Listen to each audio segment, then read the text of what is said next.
Right. No Okay, worries. recording. Good evening. It's 7 o'clock and I'd like to call this regular meeting of the Jerome Town Council to order. As you know, we're meeting via Zoom. It's Tuesday, April 13th, 7 p.m. I would like to ask our town manager to please do the roll call as we call this meeting to order. Mayor Dillenberg, Here, Vice Mayor Worth. Mandy? I think you're muted, Mandy. No, Present. thank you. Ms. Barber, Present. Ms. Harvey, Here. Ms. Moore. I'm here. Thank you. Good to be with all of you. Couple things I want to share with you as we move forward before we get to the financial reports. First, I want to do a shout out to our members of our council and to Spectrum, to our town crew, to staff, police, fire. The event that we held as a town for the vaccination of citizens was an incredible collaboration of a whole lot of people and with a tremendous outcome. And I really, for those who participated in it, thank you. For those that were there in spirit, thank you. We had so many people that came through. We vaccinated 314 people. And all the people that we were able to hear from had nothing but positive things to say. And I mean, each and every one of you played a role in some way or fashion in, it's just remarkable the positive effect it had on the community and some of the neighbors that showed up. And just thank you all. This was a group team effort that everyone participated in some way, form, and had a positive impact on all the individuals we saw. So thank you all very much. And I know we're helping the community and those even in homes who couldn't get out with fire staff going out and giving vaccinations. So thank you all individually, all the council members and staff, as I mentioned. Thank you so very much for an incredible day. I'd like to then move on now to financial reports. They're brief, and then I'm going to modify the agenda a little bit with your permission once we complete the financial reports, please. So if we can move forward with that, and then we may, because we have a number of guests that are going to be speaking from out of town, I'm going to move 8A and 9A up on the agenda, just so you're aware of that. And hopefully everybody is okay with that. So let's, if not hearing any questions or comments at this point, let's move with item 2, the financial reports, please. Does anybody have any questions? Motion to approve?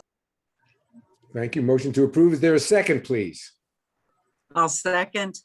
Thank you very much, Jane. We have a motion and a second to approve the financial reports that were presented. I'd like to call the question. All those in favor, please say aye. Aye. Aye. Opposed, no. Motion carries. Thank you very much. Boy, that was wonderful and brief. Great job. You're doing such a wonderful job. Thank you.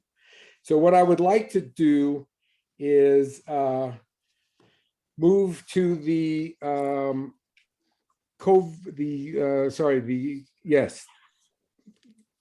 the Verde exploration, 9A. And before we go into that, I know that, and we're going to talk about only the high school issues that we've been talking with them about. And Mandy, I just want to make sure Mandy is able to speak, and I think she has to recuse herself from this. So Mandy, do you want to do that? Yes, please. Thank you, Dr. Mayor. Can everyone hear me? Yes, you're a little, Okay. it's low volume. You're a little but low. It's low volume, but we can hear you. Is that better? Not really. Not much. Okay, I'll figure it out in the interim. As long as you can hear me on this one, due to a previously disclosed possible perceived conflict of interest regarding anything having to do with the Old Jerome High School property, I will be recusing myself during this presentation and discussion.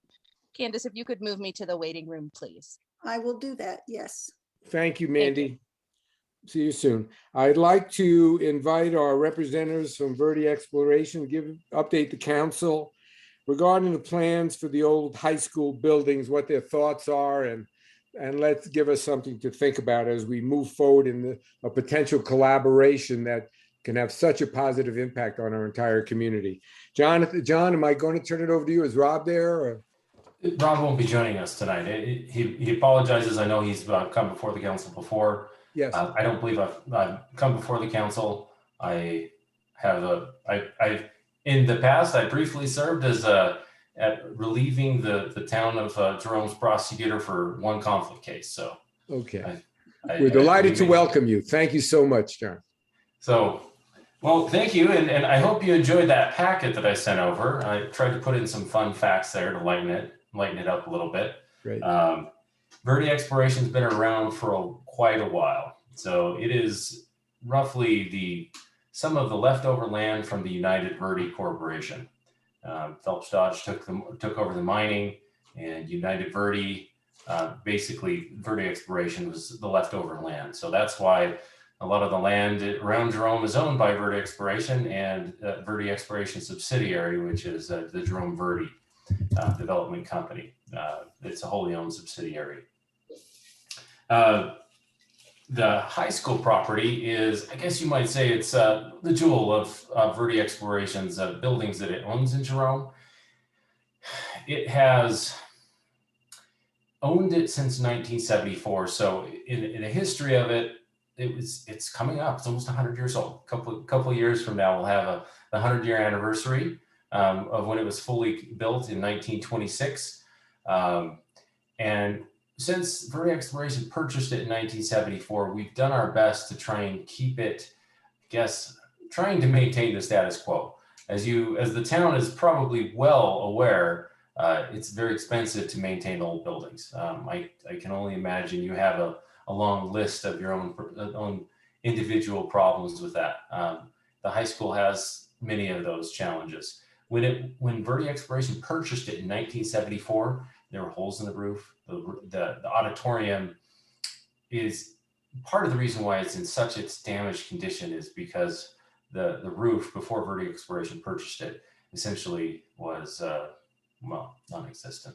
So it had a lot of very significant damage. The auditorium is still damaged, and I'll get back to that. That's actually, I think, one of the primary points where we probably share common interest with the town of Jerome. As you're aware, the last Jerome High School class was from 1951, the last Ming and Migas Union High School class that attended there was in 1973. And currently, when it was first purchased, there weren't that many spaces that were usable. So over the years, what Verde Exploration has done as a corporate policy is essentially that almost every dollar that is earned in rent is returned to the high school for maintenance. Now, I wish we could say that is amounted to a lot, but for the most part, what it means is we've been able to try and keep it at least so that it doesn't deteriorate further. We have new roofs on there. Currently, our priorities at the high school are to get some sprinkling in. We're going to start with Building C, and I'll go give you a brief virtual tour of the high school shortly. But that would be the Margot and Robbins building, if you're familiar with them.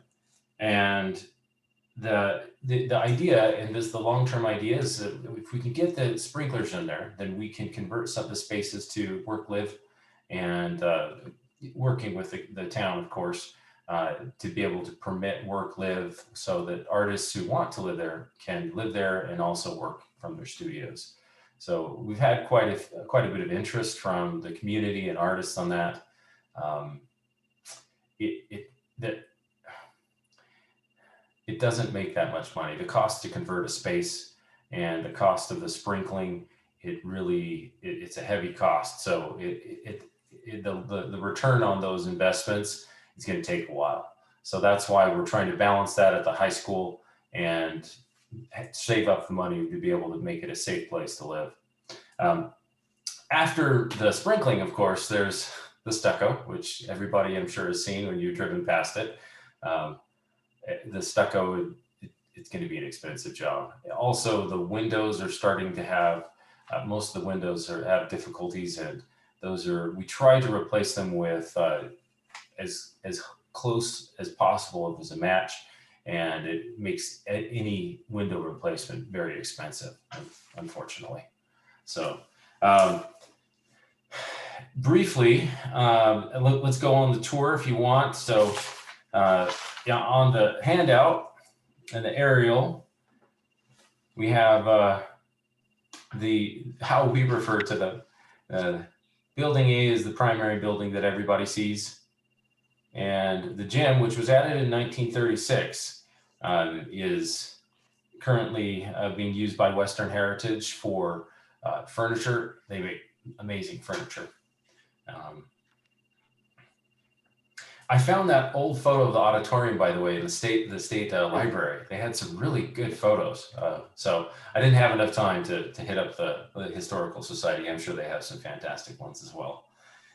The current photos of the auditorium represent that it's all that we've been able to do is just make sure it has a good roof over it. And that I'll talk about that shortly. But Building A has, I would say, more of the small spaces. None of them are truly improved. And if you go to the floor plan of Building A, you can see that there are the floors, the 3 floors, and each of them have about 7 spaces, except for the first floor that are rented out. For the most part, these are, if you've been over there, they're unimproved spaces. So they have water, they have light, no real air conditioning unless there is a window unit in there, and it's usually primarily space heater. So it's whatever the occupants make of it. Building B does have an apartment in there, and we have John Westcott as the watch person at the high school. And the presence of having a watch person at the high school means that we have fewer incidents of vandalism. I think in the past couple of years, I think all we've had is fire extinguishers that got sprayed in the hallways there. But other than that, we've been very fortunate in that. Building C is, with Margot's passing and Robin's slowing down. Richard Martin. Joined the meeting. With Robert slowing down, with Robin, sorry, not Robert. With Robin slowing down, what we've been doing is that Robin's been giving up space, and then we've been converting that to usable rooms, including the top level, which is fairly emptied out by him. So currently what the high school is doing. So any questions about the tour of the high school before I go on to the next point? I think, don't forget, we only have 10, 15 minutes total. Oh, yeah. Okay, so currently what we're doing is we're trying to do some long-term planning. So for that point, we are retaining a consultant. We've agreed upon a price. We just need to finish the contract. I met with the consultant last week. His name's is Mr. Dinsmore, and Darren Dinsmore, and he has quite the extensive background for the Verde Valley. He's from California, and he's also worked quite a bit in Nevada. And so he has what he's going to be doing is going to be researching other properties that are similar to the high school. So former school buildings or something that's similar to that, and then giving a report to Verde Explorations Board about other potential long-term possibilities that he would recommend. Now, there are several phases that he's proposed. That's the first phase. We will hopefully we'll have something we could share with the town. We may not, depending on that, his time and his ability to be able to go ahead and do that, in addition to the priorities for the corporate funds, limit what we can do right now. But what I can tell you now is Verde Exploration has a corporate priority to try and, the vision has always been to try and make sure that we can get that high school restored to the way it was once upon a time. And it'll take a lot of work to get there. and it'll take a lot of money to get there. So we don't have the corporate funds to be able to do that. But what we're trying to do is make it so that it's worth more to be there than to not be there. And that's always been the priority there. As far as the high school goes, the other area I would say that we have the long-term, we share the same long-term interests of the town as the auditorium. We want to get the auditorium restored so it can be, once again, a focus of the community so that you can have community events there. Once upon a time, the high school students had plays, they had community events, and it has plenty of parking around the auditorium. And there's even around Building C. You just walk through the courtyard and you know, or walk through the hallways and you're there. And the auditorium, unfortunately, will take quite a bit of work. So we've explored our discussion has been focusing on is maybe pairing up with a nonprofit and working with them to be able to try and raise some funds to be able to pay for the restoration of the auditorium so it can once again be used as a community or for community events and other things. Fabulous. And I don't know how much that would cost, but I can see it. I love going to the auditorium because in my mind's eye, I can just see how it must have been when it was in good shape. It's just a beautiful space. Beautiful. I love it. It's really fun. I agree. I think there's tremendous potential. I love exploring the opportunity with you guys, seeing if we can bring in some grant funding, some not-for-profit collaboration, a nice public-private partnership that can really create, I believe, and I share that with you, John and Bob, a place to rejuvenate activity, theater, music, events that can bring people into Jerome and have people really take advantage of the high school's great potential. So no, I look forward to continuing discussions and looking at the plan that your consultant comes up with and seeing if we can, and I'm happy to, any way I can to help support going out there and shaking the trees a little bit. So I love it. If I may, I'd like to open up, John, if I may, to see if there are any council members that have any questions for you or comments, please. We have a real long agenda this evening, but are there any questions or comments? I don't see any hands up at all at this point, Candace, but if there are any folks with questions or comments, please let me know.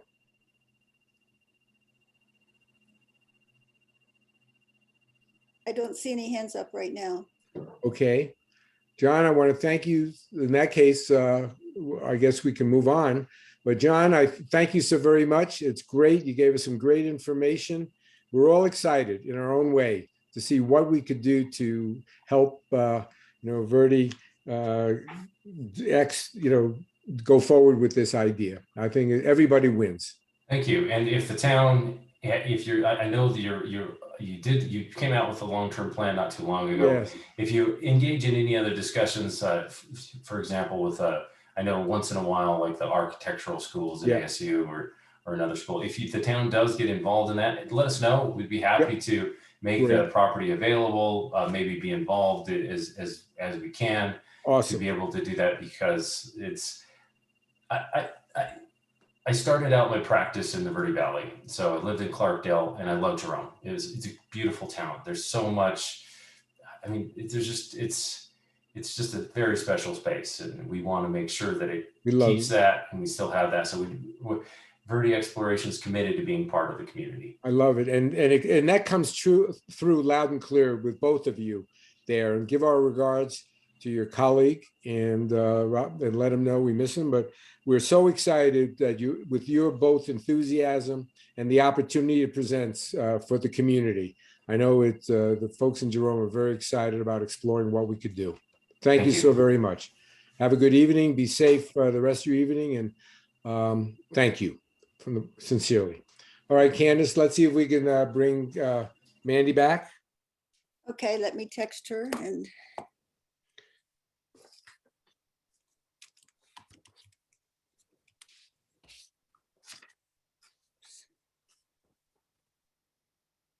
Oh, there you are. Okay. Okay, Mandy, you back? Mandy, you there? There's something wrong with my headphones. I'm gonna switch headphones. But we But I can am hear here. you, yeah. Okay. So I'd like to, before we get into staff and council reports, move on to the Cocodona. I see that there's been some recent discussion. We've discussed this event and project a number of times. And I saw, I guess there was an article about it in the paper that, and we're still waiting for our final approval here. And I know that they're here this evening to visit with us. I appreciate. Steve, are you here? Yes, sir. Good, thank you. And let's go on, and if we can address the council a little bit. We need our final approval, and I know that some questions have emerged. I just want to make sure that the people in the community understand the benefit of this, the wonderful event that it is, that it's not a couple hundred people on motorcycles or ATVs coming through, but let's make sure that people understand the reality. What is the event, the impact it has, and we certainly appreciate, you've said from the beginning, the commitment to do things for Jerome and and make sure that costs are covered, insurance, blah, blah, blah, those details, because a number of citizens have raised those questions over the last few days based on the article, I believe. So I want to make sure that we make sure that the truth is out there, the reality is out there, and clearly, the opportunity to have a wonderful event in our community and with the wonderful people that will be coming. So if I may, Candace, I'd like to just turn it over to Steve for his comments, and then I'll be happy to open it up to the council for questions and discussion. Please, Stephen. Sure. Thank you, Jack. We will be coming through Jerome on Tuesday, May 4th and Wednesday, May 5th. 180 runners are registered for the event, and they'll be spread out over those 2 days. Extremely low impact to the town. We've worked with ADOT to make sure that our participants are going to pass through the town safely, and we're committed to doing that, as well as a bunch of COVID precautions to keep our runners and volunteers safe, but also the community as well. The main crux of the delay in approval has been permission of adjacent landowners and managers.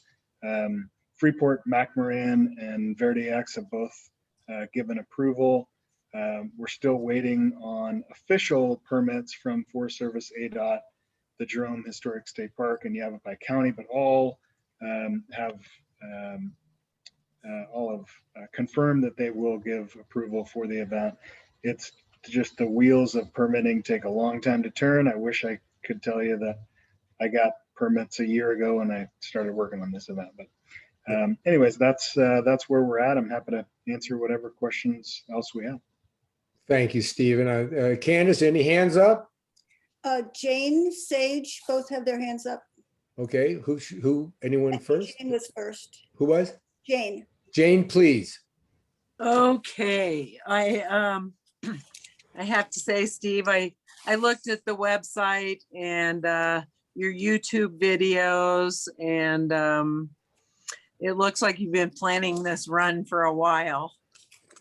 Yes, a ma'am. year or so. Have been. And yeah, I had a few questions. And you said 180 people are registered. And I applaud that you're on foot and like Jack said, not some other noisy vehicles or something like that. So thank you. Yes, ma'am. But how many volunteers do you think are going to be in and around town as well? Do you have any idea? I do. We'll have about 8 volunteers at the Jerome Historic State Park. 3 of those 8, and I'm confirming that exact number right now, but it should be 8. 3 of those will be spread throughout the town at key intersections to make sure that the runners are crossing safely. There are 3 intersections, and they're in the packet that I submitted to the council. But yeah, just 8 volunteers. Okay, and do you expect people that are watching or cheering on at different intervals? This event is not necessarily a spectator heavy event. Mhm. So I'm confirming right now. 4, 5, 6, 7, 8, 9, 10. So 10 total volunteers within the city limits of Jerome is what we'll have. It's not a very heavy spectator event. In fact, I don't expect any spectators just from the general public to be coming out. Usually in this type of race, about half of the runners have a support crew that follows them along the course in a car. So they don't follow exactly. They'll jump from one aid station to the next, and aid stations are about 12 miles apart. There's one up on the top of Mingus, and the next one is Dead Horse State Park. So basically their crew will be waiting for them to arrive at the state park. They'll help them fill water, change out food, change socks, those sort of things. And then the runner will be off again. The crews are usually 1 to 2 people. If that gives you an idea kind of how many people at the highest peak, and this simulation was run with 400 runners, and we're at 180. That simulation had the peak number of runners coming through per hour at 25. So we'll be probably closer to 12 runners per hour coming through Jerome at the peak. So are there vehicles following along or a film crew? Not following along at the runner's pace. They'll be, like I said, jumping from Mingus Mountain down to Jerome Historic State Park. And we've gone to great lengths to not only make sure that the pacers, that the crew knows that they're not allowed to follow at the runner's pace, but specifically through Jerome, we've hit it over the head a number of times with the runners that they need to proceed directly to the state park, and then when their runner leaves, not to follow the runner. And so what happens, say, if someone gets hurt or needs medical help along the way, say out the Allen Springs Road or anywhere along the way? Yeah, good question. So every runner will have a GPS tracking device. I read that. On them, which is it's an expensive requirement for us, but it's well worth it, we believe. So we'll be able to see if a runner goes off course or stops or slows down. And we have a phone number that people can text in that we'll be able to receive information of any lost or injured runners as well. We have staff that are specifically designated for in 30-mile stretches for rescue attempts that need to be made, and then also a mobile paramedic crew. So these are all staff members that I'm employing in case that happens. The goal is to not put any stress on the local EMS.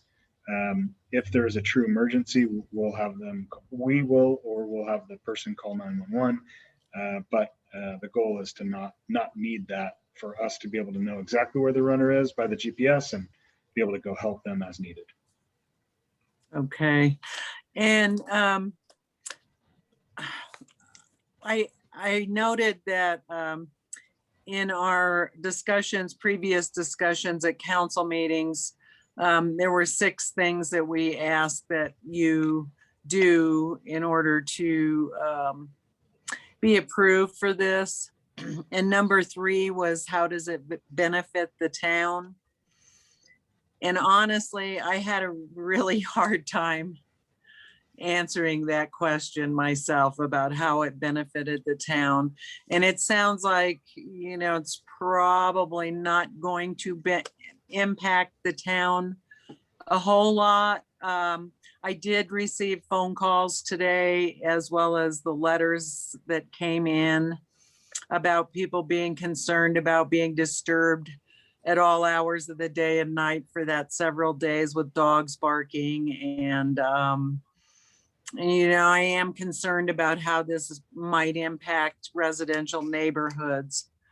So, honestly, I don't know that it does benefit the town per se. I have a hard time feeling like the town needs any advertising or more people or more traffic. And one of my concerns is because you do have these races put on YouTube video and out there for the public, and the potential that more and more people are going to decide, okay, I want to drive through this area, or more events in this area. And that does concern me because we're a tiny town with only a couple ways in and out, and have a really hard time balancing more people and more traffic. And so I just have a really hard time answering number 3, how does this benefit the town? And that's my big concern. Yeah. And if it's low impact, that's great. But I still, like I said, I can't answer that question. And that was one of the 6 things that we wanted to answer to approve this. So that's my comment for now. And I am concerned about the residents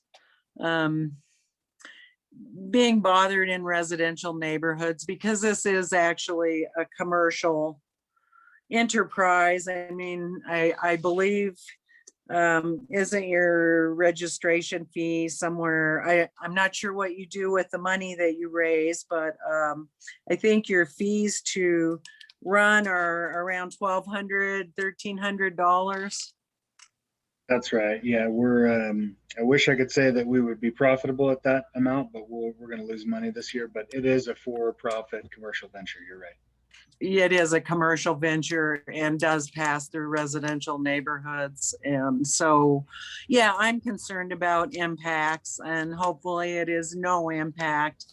And one of the things that I would like to say is I don't really want to see some of these areas in a YouTube video that's out there, because, as I said, I don't think we need more people and more traffic being invited to some inaccessible and residential areas. And that's my concern. Good. I understand. Yeah, thanks for expressing that. I really am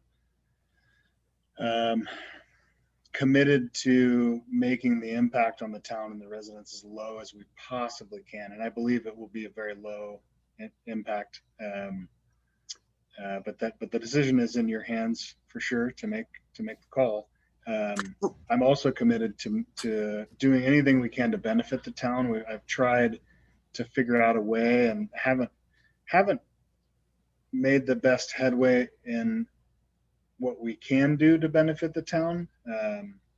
And that's not for lack of trying, but Right. we're open to any solution.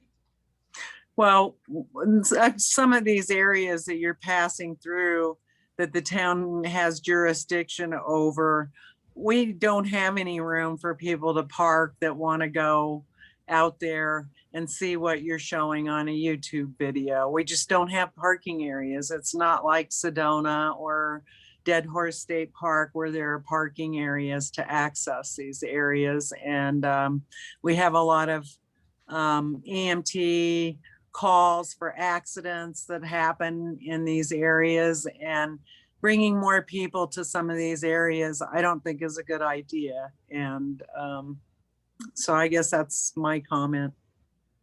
Thank you, Jane. I see, okay, we have Sage, then Mandy. Yeah, Jane asked a lot of the questions that I had. I'm pretty concerned about the residential areas that people are going to be running through. You know, I hadn't even considered when we listened to you speak the last time about them going through a residential neighborhood in the middle of the night and animals barking. You know, and that's going to keep a lot of people up. If you get a group of 12 or 15 people come through at 2 o'clock in the morning and all the dogs down in that area decide to bark all at once, you can bet that whole neighborhood's going to be awake.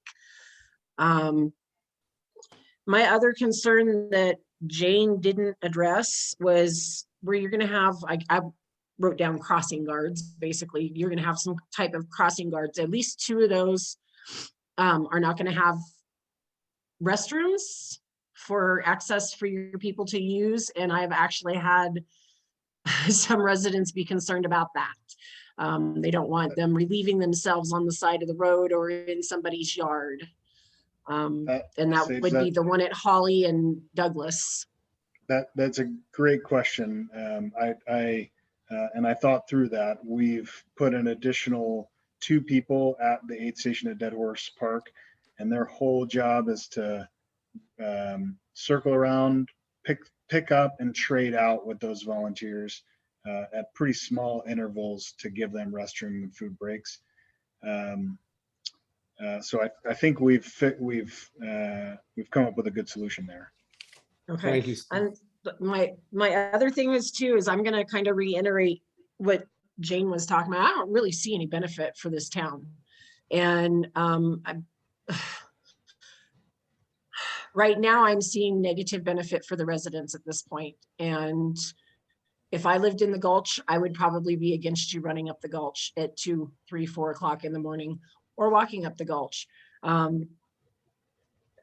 I have trouble in the daytime with people doing it in my neighborhood, and I'm used to it. The people in the Gulch are not so used to having people in their neighborhood. It's a really quiet little part of town. And then I also noticed that you're going to be going through North and some of Dundee. And I did reach out to some residents there and haven't heard back from them. But the benefit, really, I'm not seeing a benefit for Jerome. I'm seeing more of a negative thing for Jerome, because we are going to upset some residents if we allow you to go through. And I think that there are things, I don't know how to put this quite right. Hold on a second. There are things that we need to be protecting along this route that I think that if videos are out of some of these places, it could cause this town a whole lot of problems. And that is my biggest concern, besides the residents being unhappy. Thank you. And I want to thank you for all the work that you've done on this. You've done a tremendous amount of work that we requested that you do. So thank you. Okay. Thank you. We'll get to Mandy's question, and then I guess Alex is then after Mandy. You know, one of the things, Steve, too, you know, from the very beginning, you thought about ways that could help the town, and we thought of ways. We haven't come up with a solution, but I know that's still top on your list. Is there a monetary benefit? Is there some kind of benefit? And I'm curious, I mean, to Sage's point, to Jane's point, is it possible that we after 10 o'clock at night, there's no running through neighborhoods, and that they can pick it up again in the morning? Or is there a way to, I don't know if you have the opportunity to do something like that, but I'm just thinking, you know, I think they're correct. I mean, to have people running through the neighborhoods after midnight or late at night could be disruptive in a number of ways. So I'm just plant that seed for you to think about if there's an option to maybe for those 2 nights that we're engaged, maybe that the running stops at 8, 9 o'clock at night or whatever, and then picks up again in the morning, so we don't have that kind of issue with our residents. So I'll let you think about that, and let me get to Mandy and Alex then. Mandy? Everybody hear me? Yep. Excellent. So I have said this from the beginning, and I appreciate low impact, socially distanced, active, safe events. especially in this time. It gives people goals, it gives people something to do, and it keeps things in a more productive vein than alternatives. So I'm really pleased to see that people are thinking about them and still organizing these types of things. I have a couple of questions, and specifically they're relating to the emails that we received, but I need to check with Candace and see if those are a matter of public record or not. Yes, yes, any email we receive is a public record. Excellent. I just want to make sure that we had them in there so that everybody knew what I was referring to when I talked about it. I want to make sure that the organizers have addressed the request from Rusty and Alan regarding a detailed map. I recognize that the organization has set up so that hopefully our first responders don't have to help or manage any issues that may arise. Hopefully there won't be any, but they've asked for a detailed map including trail numbers and Forest Service road numbers, and I want to make sure that we get that in their hands because they are very familiar with some of those roads out there, especially the one that they like to call the tire eater. So let's make sure that that happens. Okay, Mandy, who is this that I need to send info to? Chief of Fire, Chief of Police. But you Steve, can send it to Candace. me, I will get it to them. Exactly. Thank you.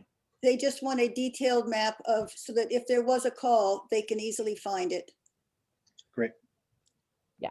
And then, of course, we've had some emails from residents, and I don't disagree that I did not think about timing and disruption in the Gulch. I mean, it's not a lot of houses, but I won't walk down there at night because I'm afraid of somebody getting upset as far as like their dogs are barking or, I run into a pack of javelina or that type of thing. So I want to make sure that we are recognizing the concern about that.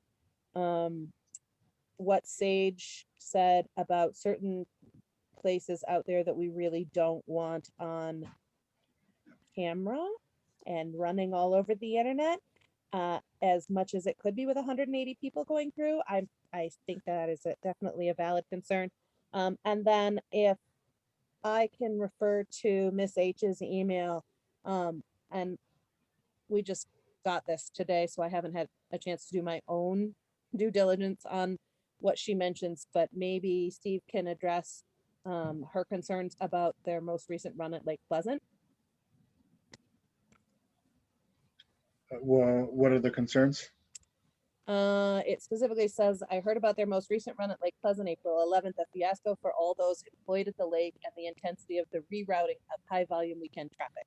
And I don't even know what any of that is referring to. I don't either, but I'm happy to get the Back at us story with about something. it. Yeah, That would be great. Thank you. thanks, Mandy. Yeah, I don't know how accurate that email was on a number of I points.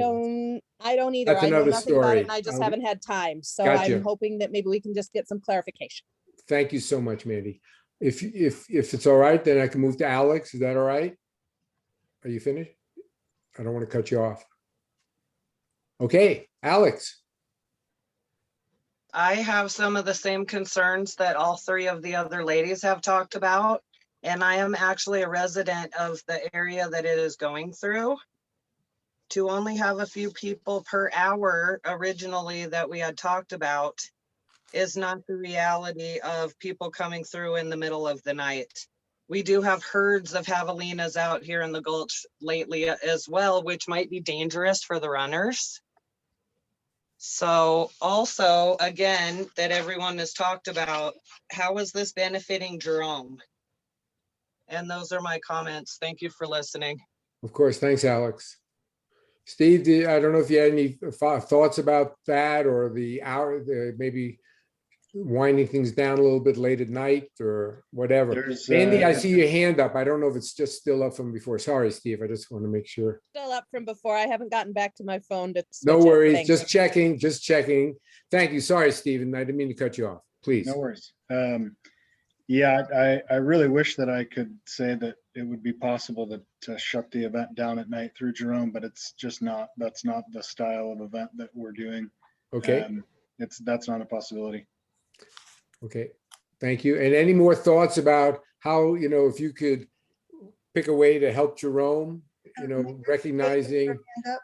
what was that? Who did? Jane has her hand up. Okay, I'll get back to Jane in a second. Thank you. I don't know if you had a chance to think about it, Steve. I'll let you think some more then and let me get Jane. I mean, How's that? I've thought about it quite a bit and put out a few recommendations of, we would be happy to promote to our runners and crews, hotel rooms, restaurants, so if the financial incentive I threw that out and never really received a response. Yeah. I was interested in doing a bounce back to try to get people to visit Jerome from the race. I was interested in donating to, the Jerome. Friends, yeah. Yep, the Friends of Jerome. We were gonna, we talked about doing bumper stickers. We're willing to do whatever is possible to be good partners. And I've thrown out a lot of ideas, and the response that has come back at this point is make a donation to the town. Thank you. No, I know we could have done more on our side as well. No question about it. Let me get to Jane, please. No advertising of sensitive areas and no promotion of them would be helpful, in my opinion. So what exactly does that mean? So just well, not for talk about instance, the Jerome at road that all, you're or- running in on from town, there's nowhere for people, if people, oh, what a great road to drive out on or hike out on. If we were inundated the way Sedona is with hikers, there's no place for people to park to access areas like that.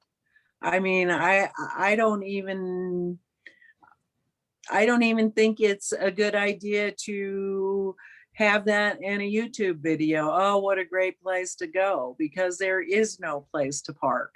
It's a neighborhood. I mean, yeah, if we are doing any mentioning of Jerome, it's not the Gulch Road, it's just the town of Jerome. Well, even the access into it. It's a mean, one-lane road. Accidents happen out there all the time that our fire department and EMTs have to respond to. I just don't like it being put out there and advertised at all.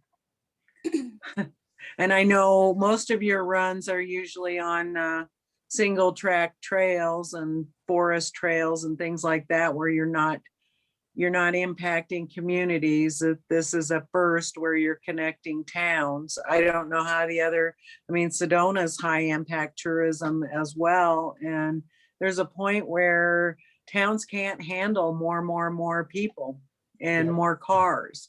Thank you. And I think any advertising of areas that can't handle more people, it doesn't benefit the town to advertise them.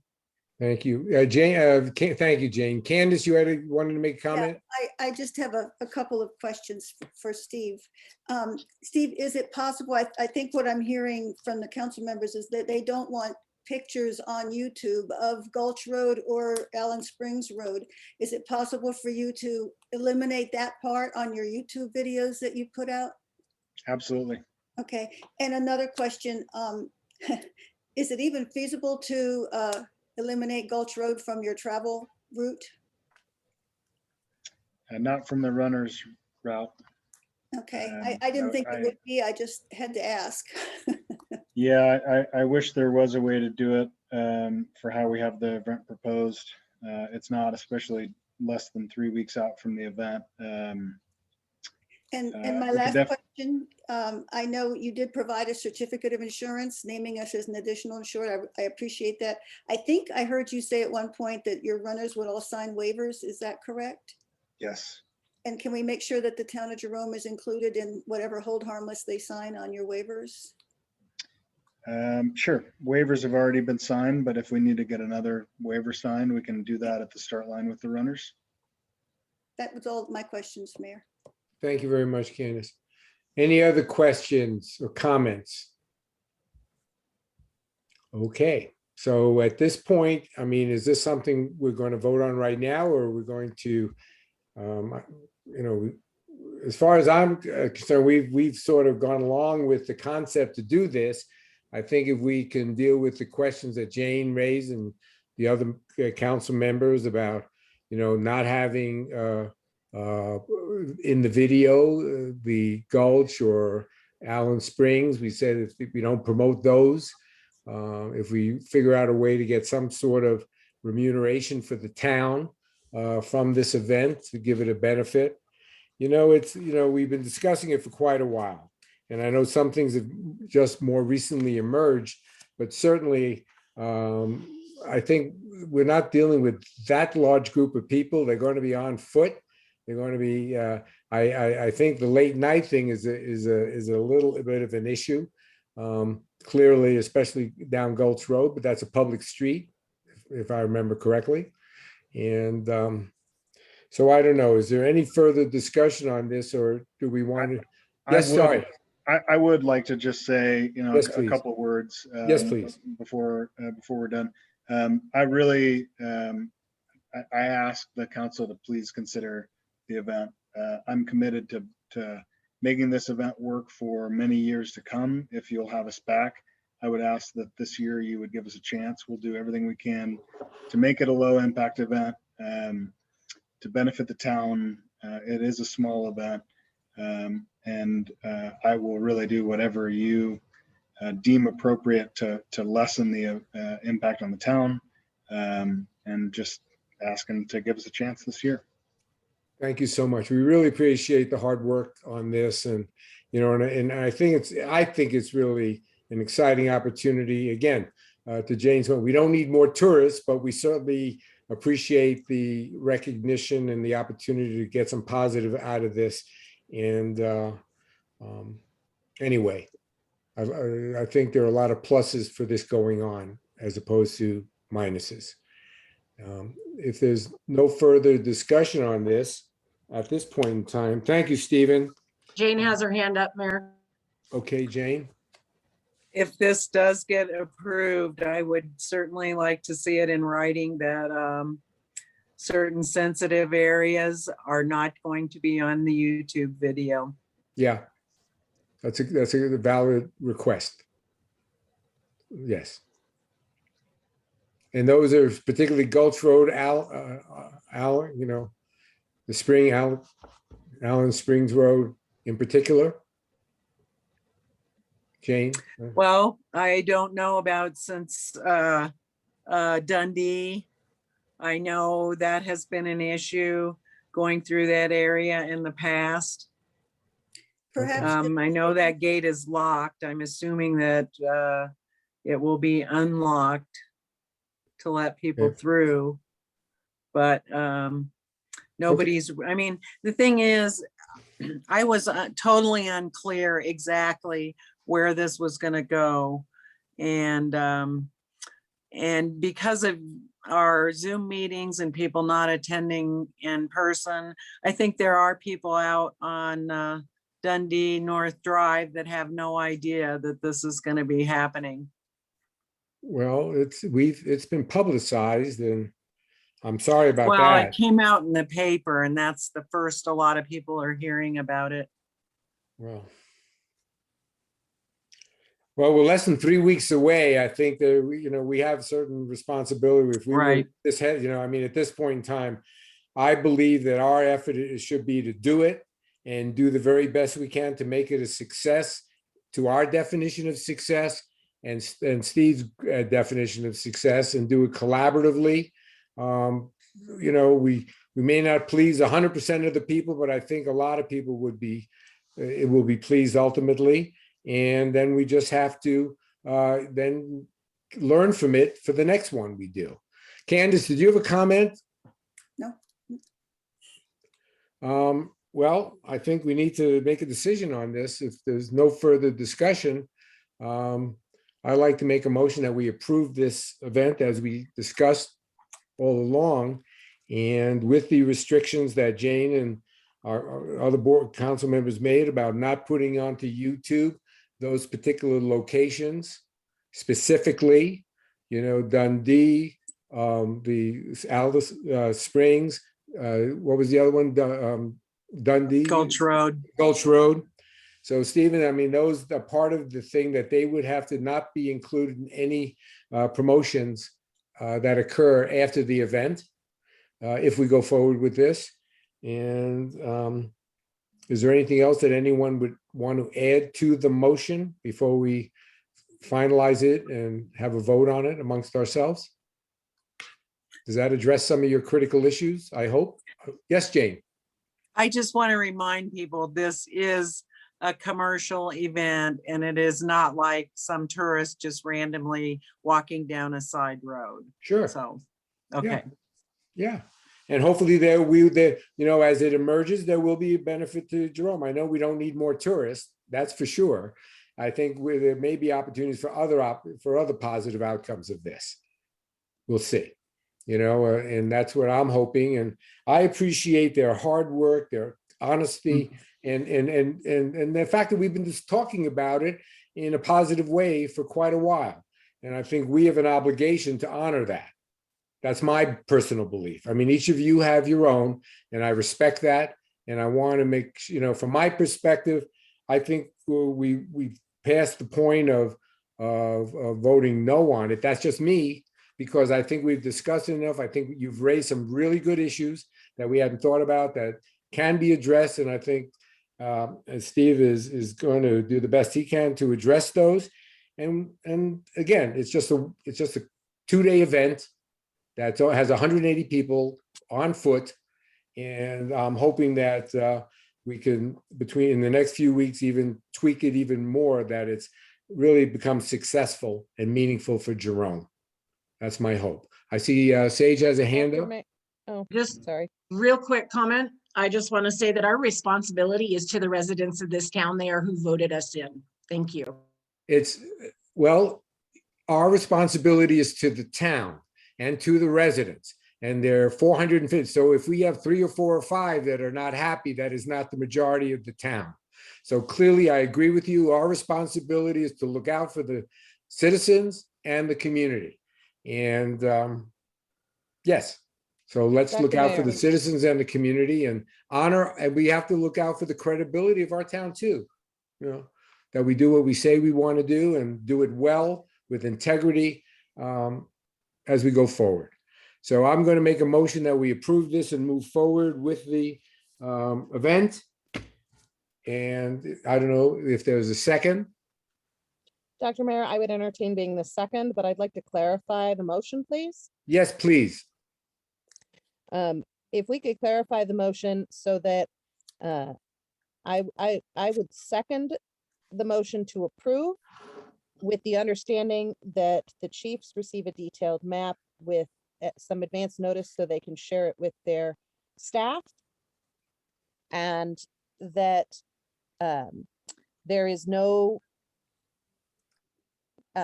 public filming or photographing in any residential area associated with the town of Jerome, as well as the Allen Springs Road area.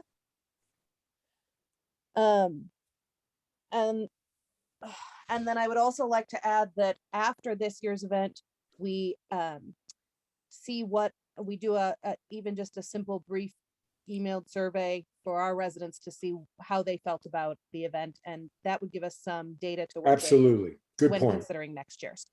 That's So that great. would be, I would second the motion to approve with those 3 clarifications. I approve those being included. And I think, don't forget, this is a couple of day event. We're not doing this for months at a time. It's going to be 2 days, done. We'll learn from it and hopefully be better for it. And, so we have a motion and a second. Is there any further discussion from any of our council members, please? Hearing none, I'd like to call the question. All those in favor of the motion, please say aye. Aye. All those opposed, say no. Nay. So No. Nay. So how many no's do we have? So we have Alex in the no, we have Sage with a no. Jane, I did not hear you. No. No, so we Mayor? have 3. Sorry, Mayor, yes, please. Can I suggest that we break for a closed session with our attorney at this point before we go further? I think that's a very good suggestion. He would be available. Yeah, because I think there are some legal issues that we need to consider, yes, and learn about. Okay. Yes, So so I'd like to move Can- us into a closed session, executive we session take with like our, a 5-minute recess while I contact the attorney, yes, and then I'll move everybody into the waiting room in the meantime. cool, So thank I you. can't do that until we get him and we go into closed. Yes, Okay, we'll be here thank you. waiting patiently. All right, thank you. Thank you very much, kids.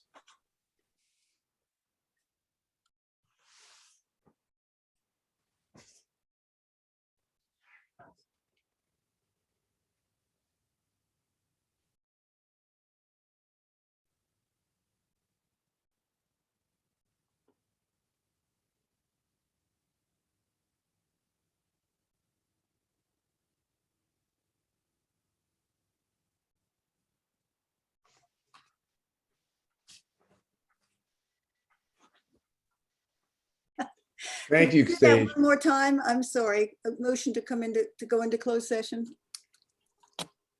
You want to, should we do it again? Yeah, I'm Yes. sorry. Okay, I'll introduce the motion to go into closed session. Second, please. Seconded. Thank you, Sage. Appreciate that very much. All those in favor, please say aye. Aye. Opposed, no. Okay. Ayes have it. We are moving into closed session, please. Okay, let me move the people into the waiting room.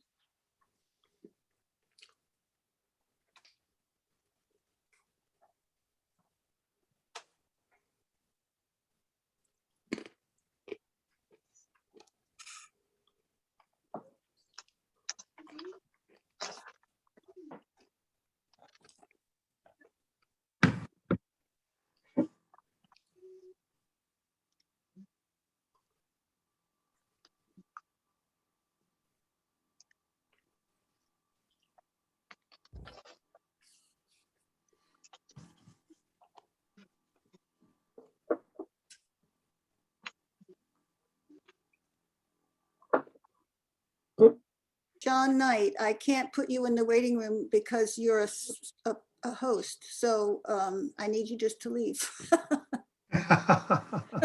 Sorry. Get out, John, get out.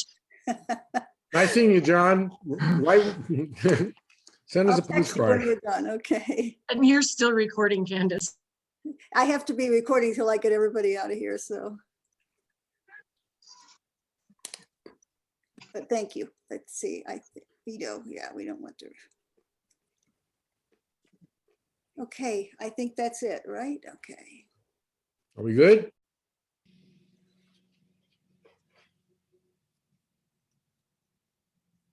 Okay.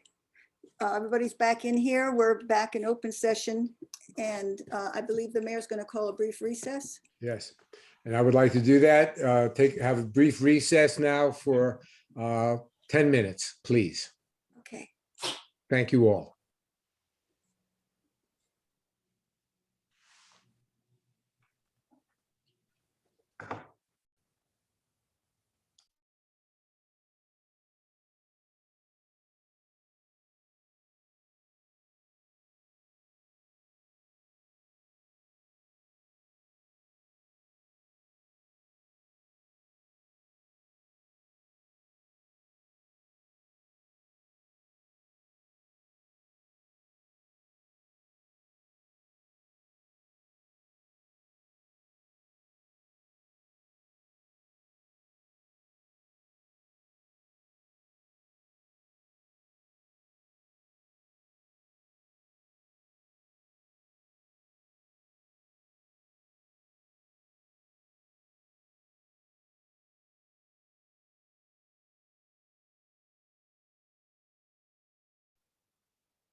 Okay, are we ready to be back in? Unmute. Okay. Hi. Can you hear me okay? Yep, is everybody back? Let's see. I see Sage. I see Jane. Let's see. Mandy, I'm not sure. Alex, I can't see in any case. She might be away. Okay. She might be. I think she has family visiting. Oh, okay, thank you. Grandbabies. Oh, boy. Oh, that's cool. That's very Here. cool. Oh, there you are. Okay. All right. So I think we got everybody. Okay, let me get the light on here so I can.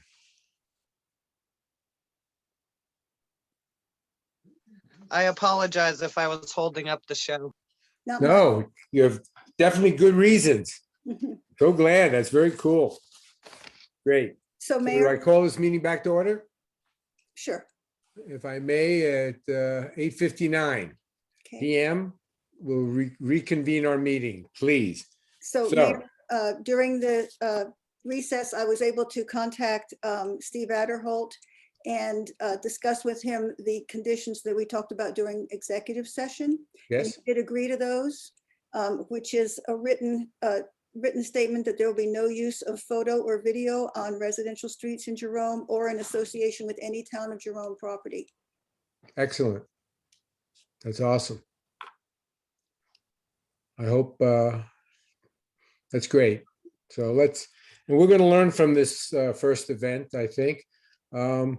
Let's see, Jane, do you have any comment by any chance? Was that me, Jamel? No, you're doing good. No, that's Jamil. Sorry, dear. Sorry. I'm thinking about our Jane. Oh, sorry.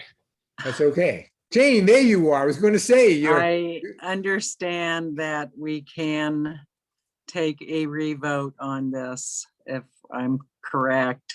Yes. We can. And You'd like. under duress and probably a lot of people going to be really mad at me. I'm willing to change my vote due to legal concerns. Thank you. And make a motion to accept. Is that what we're converting that to, please? A motion to So accept. if someone else wants to make the motion and second, and we'll That's just great. take a revote. So if we can, then Candace, if we do I a motion believe to, that please. either Jane, Alex, or Sage will need to make the motion to reconsider. Okay, I will make a motion to reconsider the decision. thank you. I can Okay. second that motion. Thank you, Mandy. And that will include the commitments that Candace received from Steve. as I- part of- Absolutely. Yes, that's critical. Okay. So we have the, sorry, Candace, yes? I'm thinking, and again, I'm not well versed in this, but it seems like we need the motion to reconsider and then another motion regarding the approval. So, Okay, so the motion Please say- to, It's correct. I will make the motion regarding the approval. okay, but you have a motion to reconsider in a second. so in you a can vote second. on All that. those Correct. in So we need to fa- call the question. Yes, so all those in favor of the reconsidering of our previous vote, please say aye. Aye. All those opposed, say no. No. One no, I hear Sorry, one no. I couldn't tell who voted that. Oh, just Sage, okay. Me. Just say no, that's all right. There's something to be said for consistency. That's okay. It's a good thing. So we're good. And so, but it passes, the motion to reconsider passes. And now Mandy, you were going to make a motion, please? I would like to make a motion that is identical to the motion that we voted on earlier that we're reconsidering with the amendment that it includes the restrictions and Candace- requests that we've Yes. made via our staff about photographs and video. Videos. So Candace, if you would get that wording, so that would be that you mentioned would be part of the motion. Yes, yes, I will.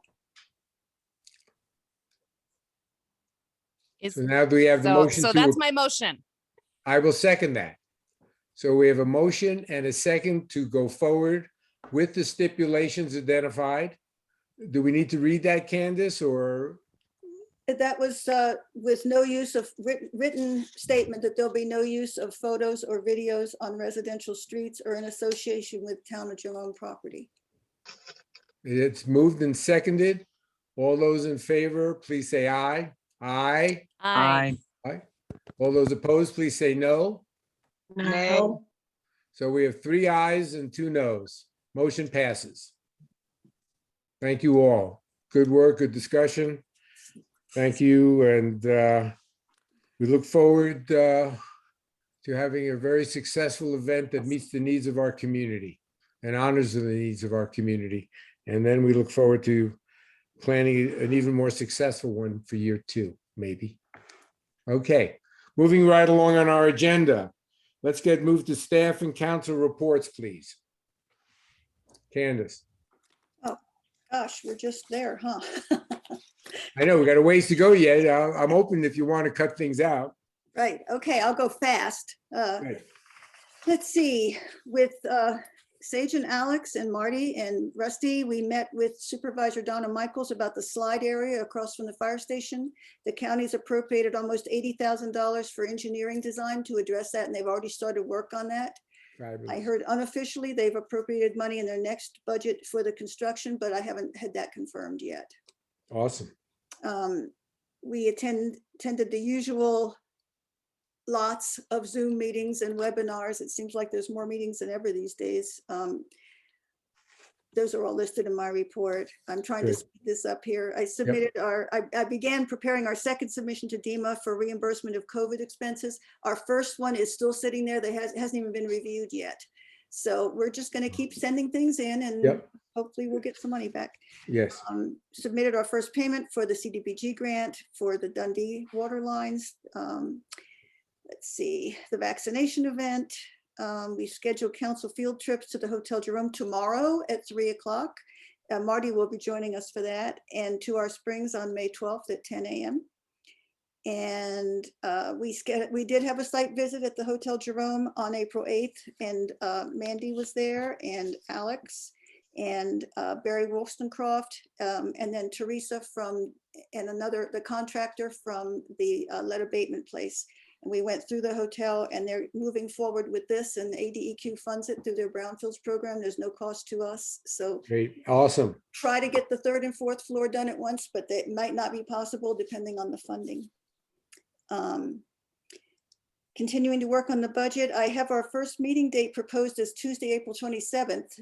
I'll send out a doodle for everybody with all the meeting dates, and hopefully you're keeping that date in mind. Great. And Rick Hernandez has completed 2 years of full-time service. Our water flows are holding steady. We just did today turn back in one of the springs. If you notice, some of the flows were a little lower. That's because one of the springs was turned out. It's back in.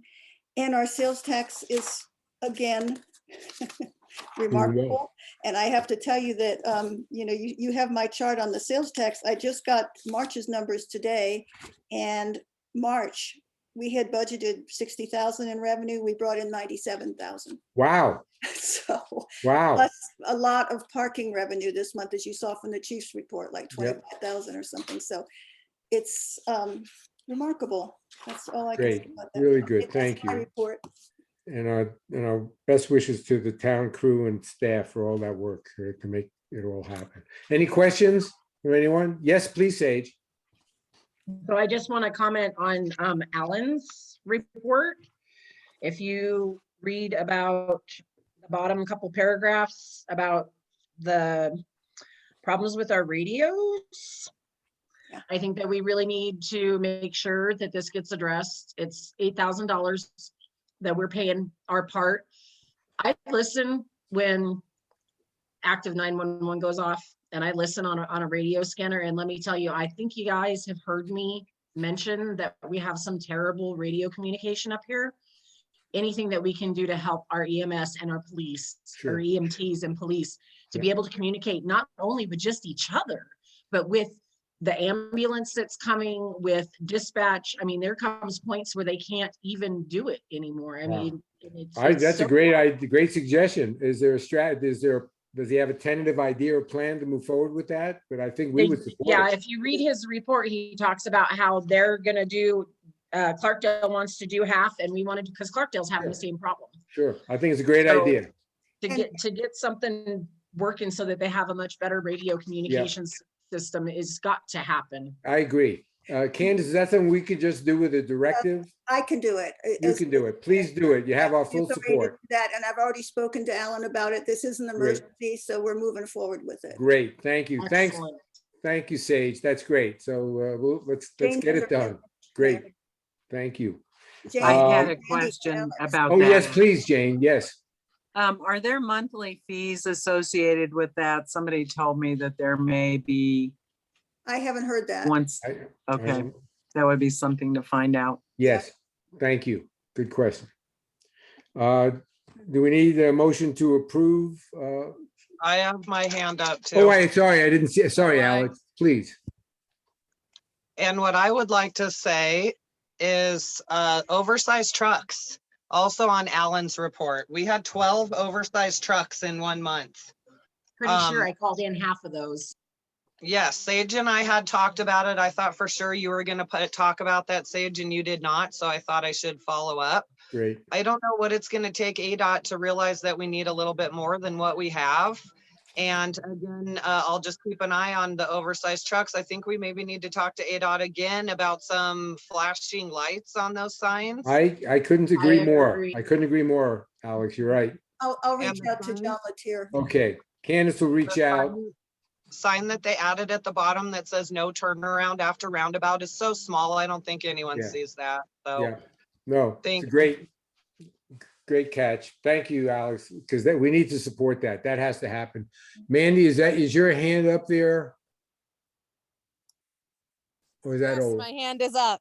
Okay, But I think that Sage addressed what I was gonna talk about, which was the bottom of Alan's report, because that's a major yes, issue. absolutely. I also just want to toss out there the Public Works crew. Man, they had a lot of projects last month and they do such a fantastic job. Awesome. I'm super impressed with them. They Yes, spent 2 days over here assisting, just keeping an eye on things, coming in, helping out with what's where, and assisting with a complete rebuild of the gas line infrastructure on 4th Street.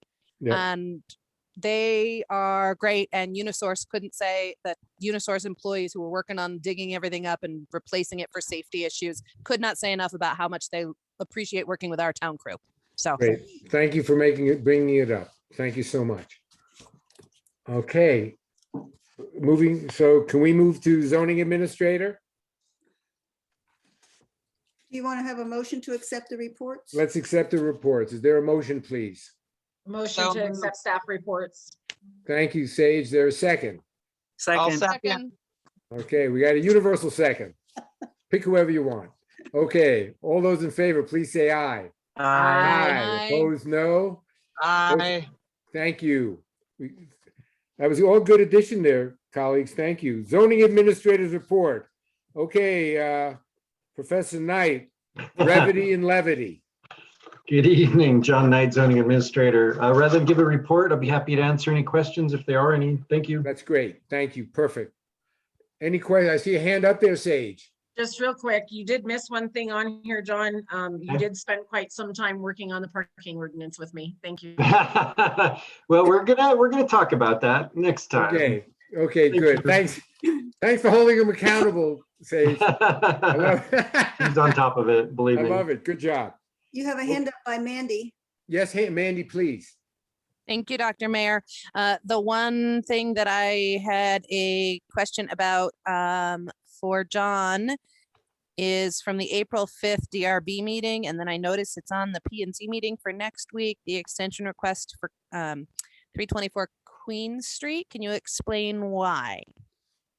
They are super close to getting their plans submitted, but they have cited concerns about losing their contractor, finding a new contractor, getting financing, getting reports. So they're pretty close, and rather than have them pull a permit for something minor, we'd rather see them go ahead and submit the whole plan, get everything approved, and go through that process. So that was approved by DRB. As you noted, it is on for next Wednesday for an extension as well with P&Z. Thank you, John. Done. Thank you. Do we need a motion to approve? No. Nope. Thank you. Thank you very much, John. Appreciate it. Keep up the great work. Thank you. Approval of minutes from March 9th and March 25th, please. Oh, yes, I see a hand up there. Could that be Sage? Not. I just have one correction Please. in the minutes. It would be item 9D, Okay. and where I'm speaking in the second sentence, and it talks about how second sentence, second paragraph, second sentence, resident Jackie moments later, who had heard swarms, not been swarmed on Oh. Douglas Road. She did not get swarmed. She heard Swarmed. swarms. I love it. Thank Okay, you, thank you. See? Awesome. Thank you. Okay, do we get a motion to approve the minutes as corrected? Motion to approve minutes as corrected. Thank you. Is there a second? Second? Can I I'll second. clarify, would that be the March 9th? For the March 9th, can I finish? Oh, I'm Yes, sorry, Let me please. finish my motion. Oh, I'm So- sorry. A motion to approve the minutes with the corrections on March 9th, 2021. And also the motion to approve the special meeting minutes of March 25th. And the closed Excellent. session minutes as well? Yes, please. Okay. Thank you. Thanks, Candace. Is there a second, please? Second? Thank you, Mandy. Any discussion? Hearing none, all those in favor, please say aye. Opposed, no. Motion carries to approve the minutes as corrected. Any petitions from the public, Candace? I have not received any, no. Okay, ordinances and related resolutions. Should I just go through these?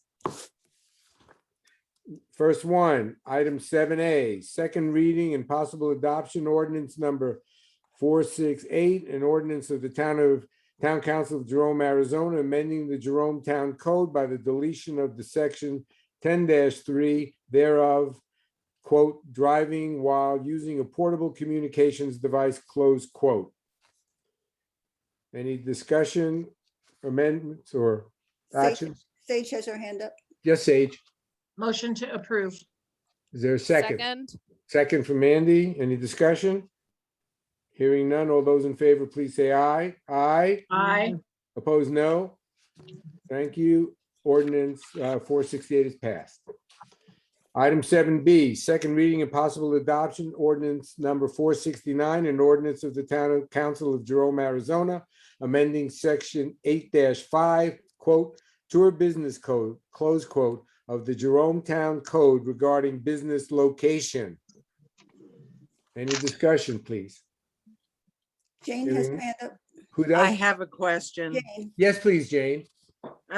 Section 2, any that relates to any tour businesses located outside of Jerome, that they must comply with provisions of section 8-5 of the Jerome Town Code. Section 855B says that they must indicate where the business's parking area is. Ah, And so how does an out-of-town tour business identify where their parking area is? It also says they have to bring their proposed routes to the town as well. Routes. Routes. I think they would have to bring their routes to the town, whether they're And located. what about indicating where their Parking. parking area is? That would probably be pretty impossible. It does say in this section 4 of the adopting ordinance says, any ordinances that are in conflict with the provisions of this are repealed to the extent of their inconsistencies. So that would probably allow me to just make a notation in that part of the code that says this wouldn't apply to out-of-town businesses or something like that. That makes sense. Does that clarify it for you, Jane? I guess. I can check with the Okay. attorney about that, before. Yeah, but that's a good I mean, I catch. That's a good suppose- catch. Okay, okay, this might happen. The wine tours coming up, they could park in any public parking place, I suppose, and unload people. For instance. Yeah, I think so, yeah. That's what it Yeah. said. Or a tour bus. I mean, tour buses are basically pointed out to the 300. parking lot. 300 level, yeah. Yeah, But no, those good points. Is there a motion to, is that been clarified enough so we can move forward with a motion to I accept? guess. Thank you, Jane. Is there a motion to accept, please?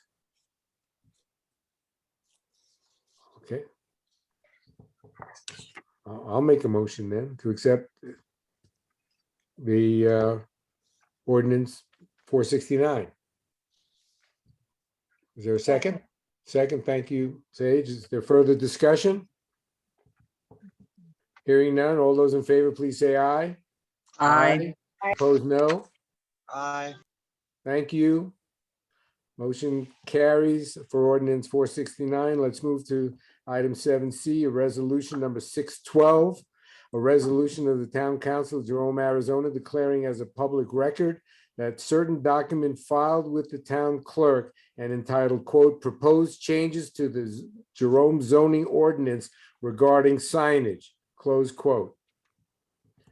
What type of discussion do we have on that or clarification, if any? Dr. Mayor, would you like to hear a brief staff report? Brief. Brief. Okay. The primary goal of this, John Knight, zoning administrator, the primary goal of this is to bring temporary signs into compliance with a fairly recent Supreme Court decision prohibiting the regulation of content. We took the opportunity to also add some definitions for certain types of signs. And there's some clarifications regarding setbacks and size of temporary signs. We're looking at temporary signs in the residential zones.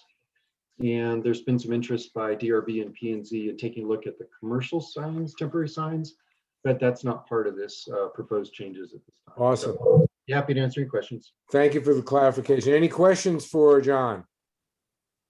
I see have hands my up. hand Yeah, up. oh, Jane, you have a question. Oh, and Sage. Let's go to Jane and then Sage. I just wondered, page 2, at the bottom where it says prohibited signs, it says digital or electronic signs. Would that apply to the mask signs that we had up? Well, that's a good question.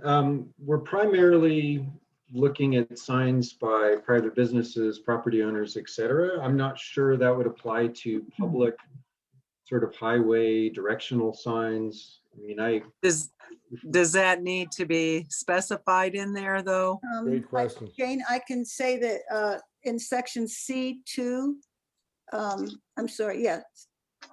Section C2, it says it accepts signs required by law or signs of a duly constituted governmental body such as traffic signs, warning Okay. signs. So that Great. would include that. Thank you for Okay. clarifying that, Candace. Is great. Thank you. Sage? Thank you, Yeah, Jane. I'm on page 2 as well. Number 9 is a definition of a gas generated sign, and considering that a gas generated sign is listed on the prohibited signs on page 7, we should probably keep that definition.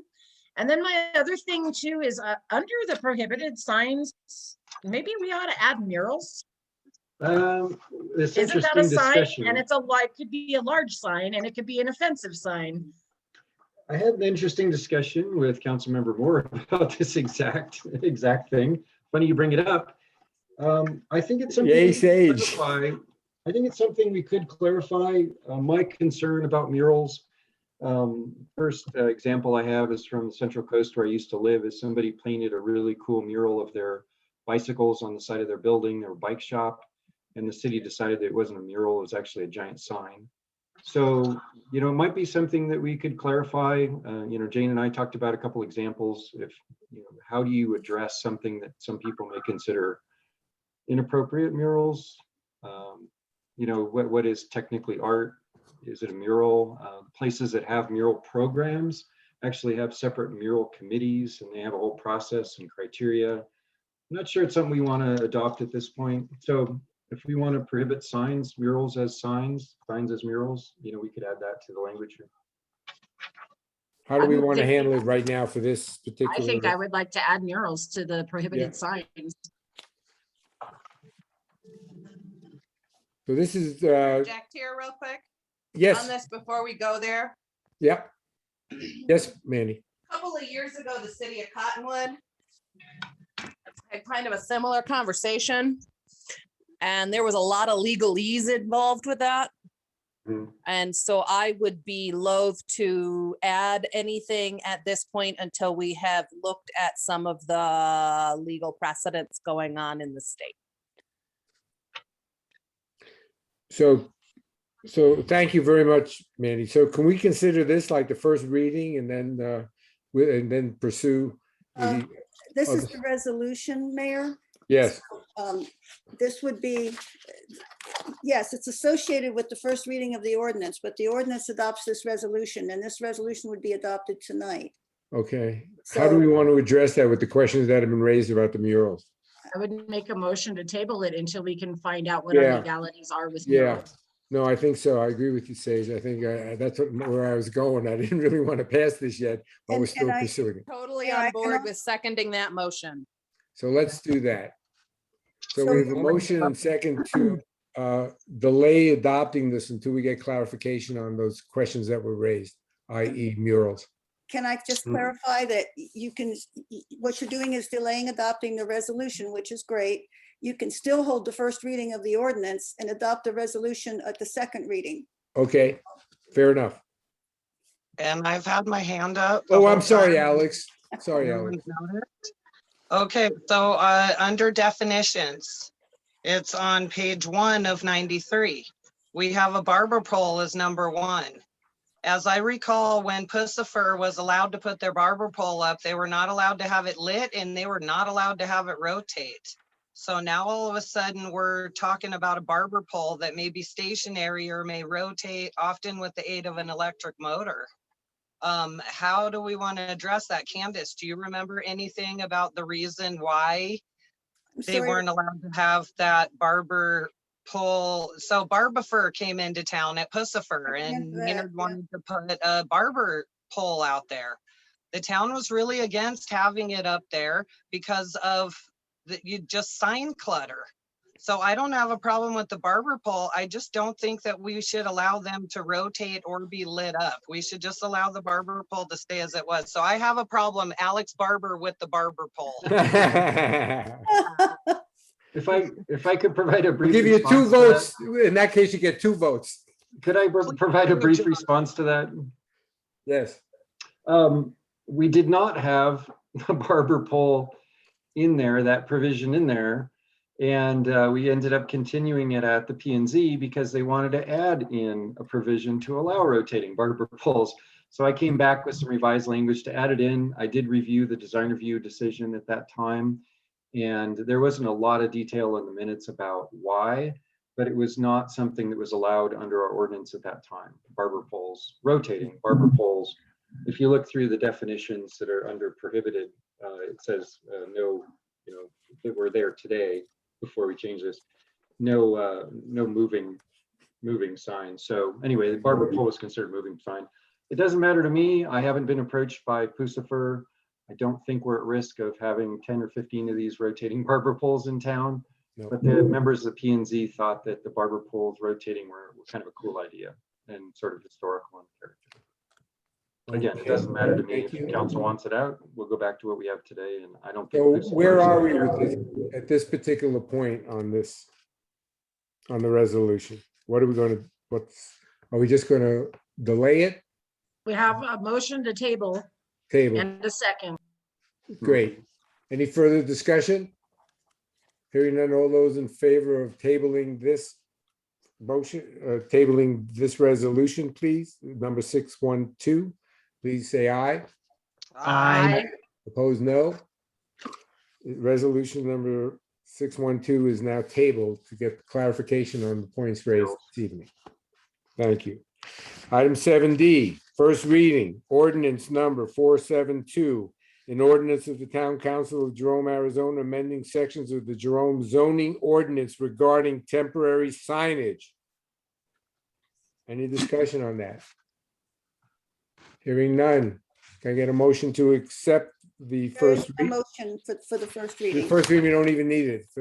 Okay. Considering the first reading completed. Unfinished business. We've covered our Arcanona, we covered the COVID-19, item 8B. We had discussed the possibility and the hope of opening up town hall for our main meeting. And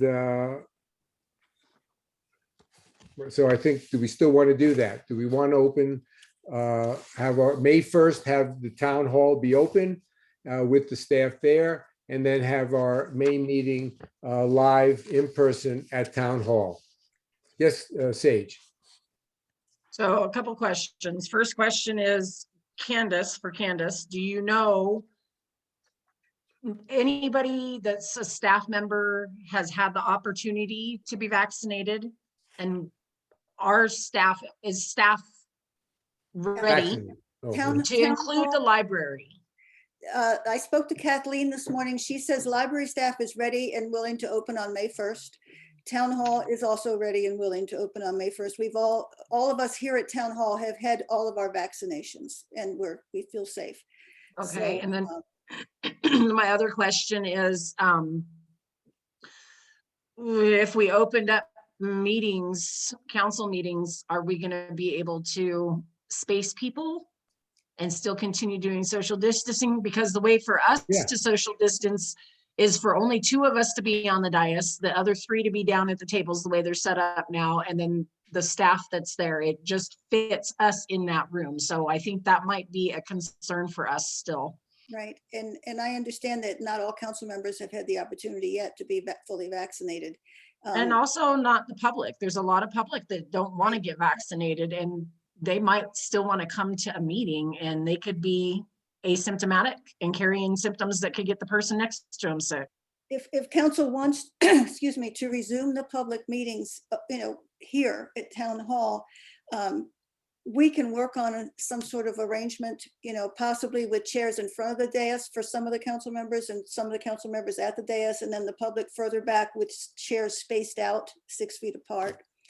And limit the number of public that could come in. Right, Yeah, that's what Sedona was doing at the beginning Yeah. for sure. Yeah, yeah, and of course requiring masks. yes. So- I see a hand up there for Mandy and also for Alex. And Alex both have their hands Yeah, up. Mandy, let's start with you and then we get to Alex, please. Much. This, as I think people are starting to figure out, is a topic that is near and dear to my heart, literally. Yes. So I have attended over this process, most recently at 6 o'clock tonight, I have attended some public body meetings in public. Different organizations are doing things slightly differently based on the space that they have to use, how it's configured, size, that type of thing. But what I was really impressed with, to tell you the truth, was a governing board meeting that I went to where, so they've limited how many people, they've only put chairs in the room that accommodate those people in spaces, they can't be moved around, and they're still doing Zoom at the same time. And some of the governing board members were not in person, they were at home on Zoom or in their office. Other members of the public or people doing presentations, even staff. So to find some way where we could do a hybrid and have that opportunity for both us and the public and our staff, I think might be a good way to manage that. And if we can learn from some of our other area elected official groups that meet on a regular basis and kind of see what best practices, what's worked, what hasn't, I think that's going to be a really helpful thing. I'm not really sure how to go about doing that, but I mean, I've been to some meetings where I was like, oh my gosh, I cannot believe this is how they've got that thing done, but oh, this is great over here. So I think it's doable. I personally, it's going to depend on the day. Some days I would be okay coming in and some days I won't. And so I would like to have the option to participate in the meetings via Zoom or in person. You absolutely have that option. Mr. Mayor, may I respond to her? Of course, Sage. Yes, please. So at the beginning of COVID, when all of this was just starting and we were trying to figure out how we were going to have meetings, I don't know if you all recall, but we did try to do a meeting where it was kind of a hybrid. We don't have the technology to be able to do that. And it was a whole lot of stress and a whole lot of extra work for our staff. And we still couldn't hear people on the microphones that were in the public part of the meeting. It Yeah. just didn't coordinate for us. And I think that we would probably have to spend quite a bit of money to get enough equipment to be able to do what we need to do to make a hybrid. Thank you. I'd be Well, happy to respond to that if I might. Yes, Vice Mayor.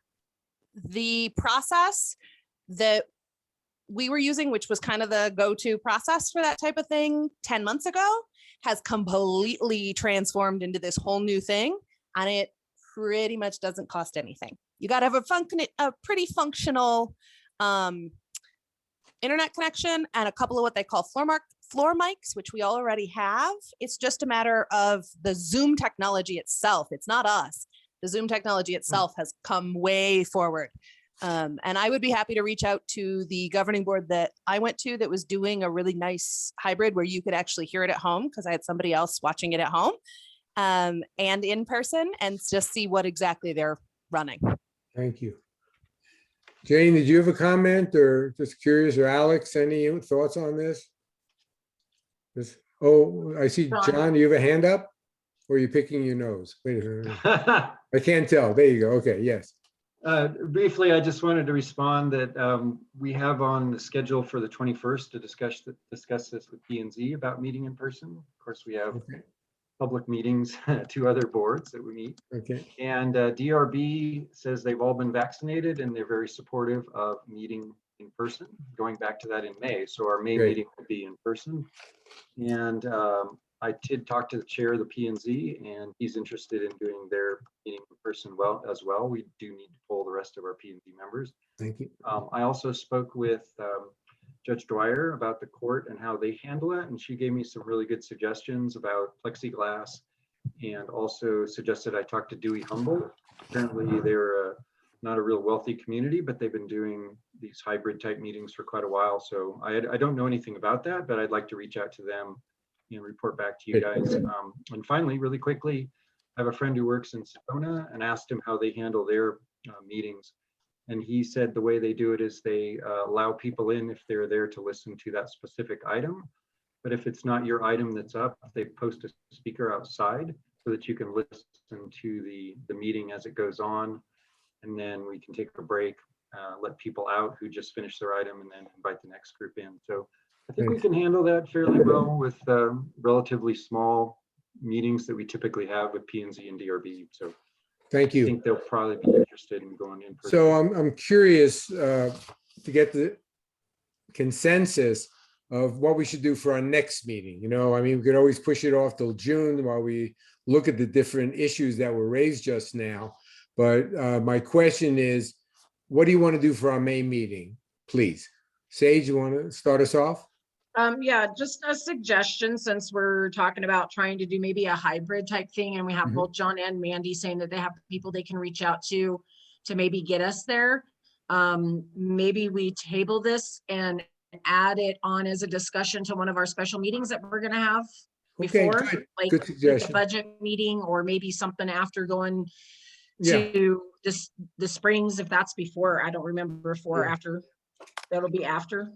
There'll be the day after, but, or we could call a quick special meeting to discuss it. We All right, could thank you. probably have some special meetings coming right up. We do have some special what I meetings. It's a great figured. suggestion. No, it's a great Tack that on. suggestion, Sage. Yeah. Yeah, it is. And we've got a couple of special meetings coming up. So let's add it to the agenda. Just give everybody a chance to think about it a little bit and see what options there are. But I'm certainly okay if we can find the right solution to go with May. But if we see that we need to do some more technology or what have you, then we can push it back to June. I think that's the worst case scenario. Great suggestion. So Candace, if you could, we'll just add that on to our next group special meeting. Regarding opening town hall, are you ready to make a decision to open town hall on May 1st? Well, do you want to make it May 1st or you want to make it for our meeting? The day our meeting is the middle of May. You know what I mean? Council members, do you want to open up? The town hall employees are comfortable opening it up May 1st.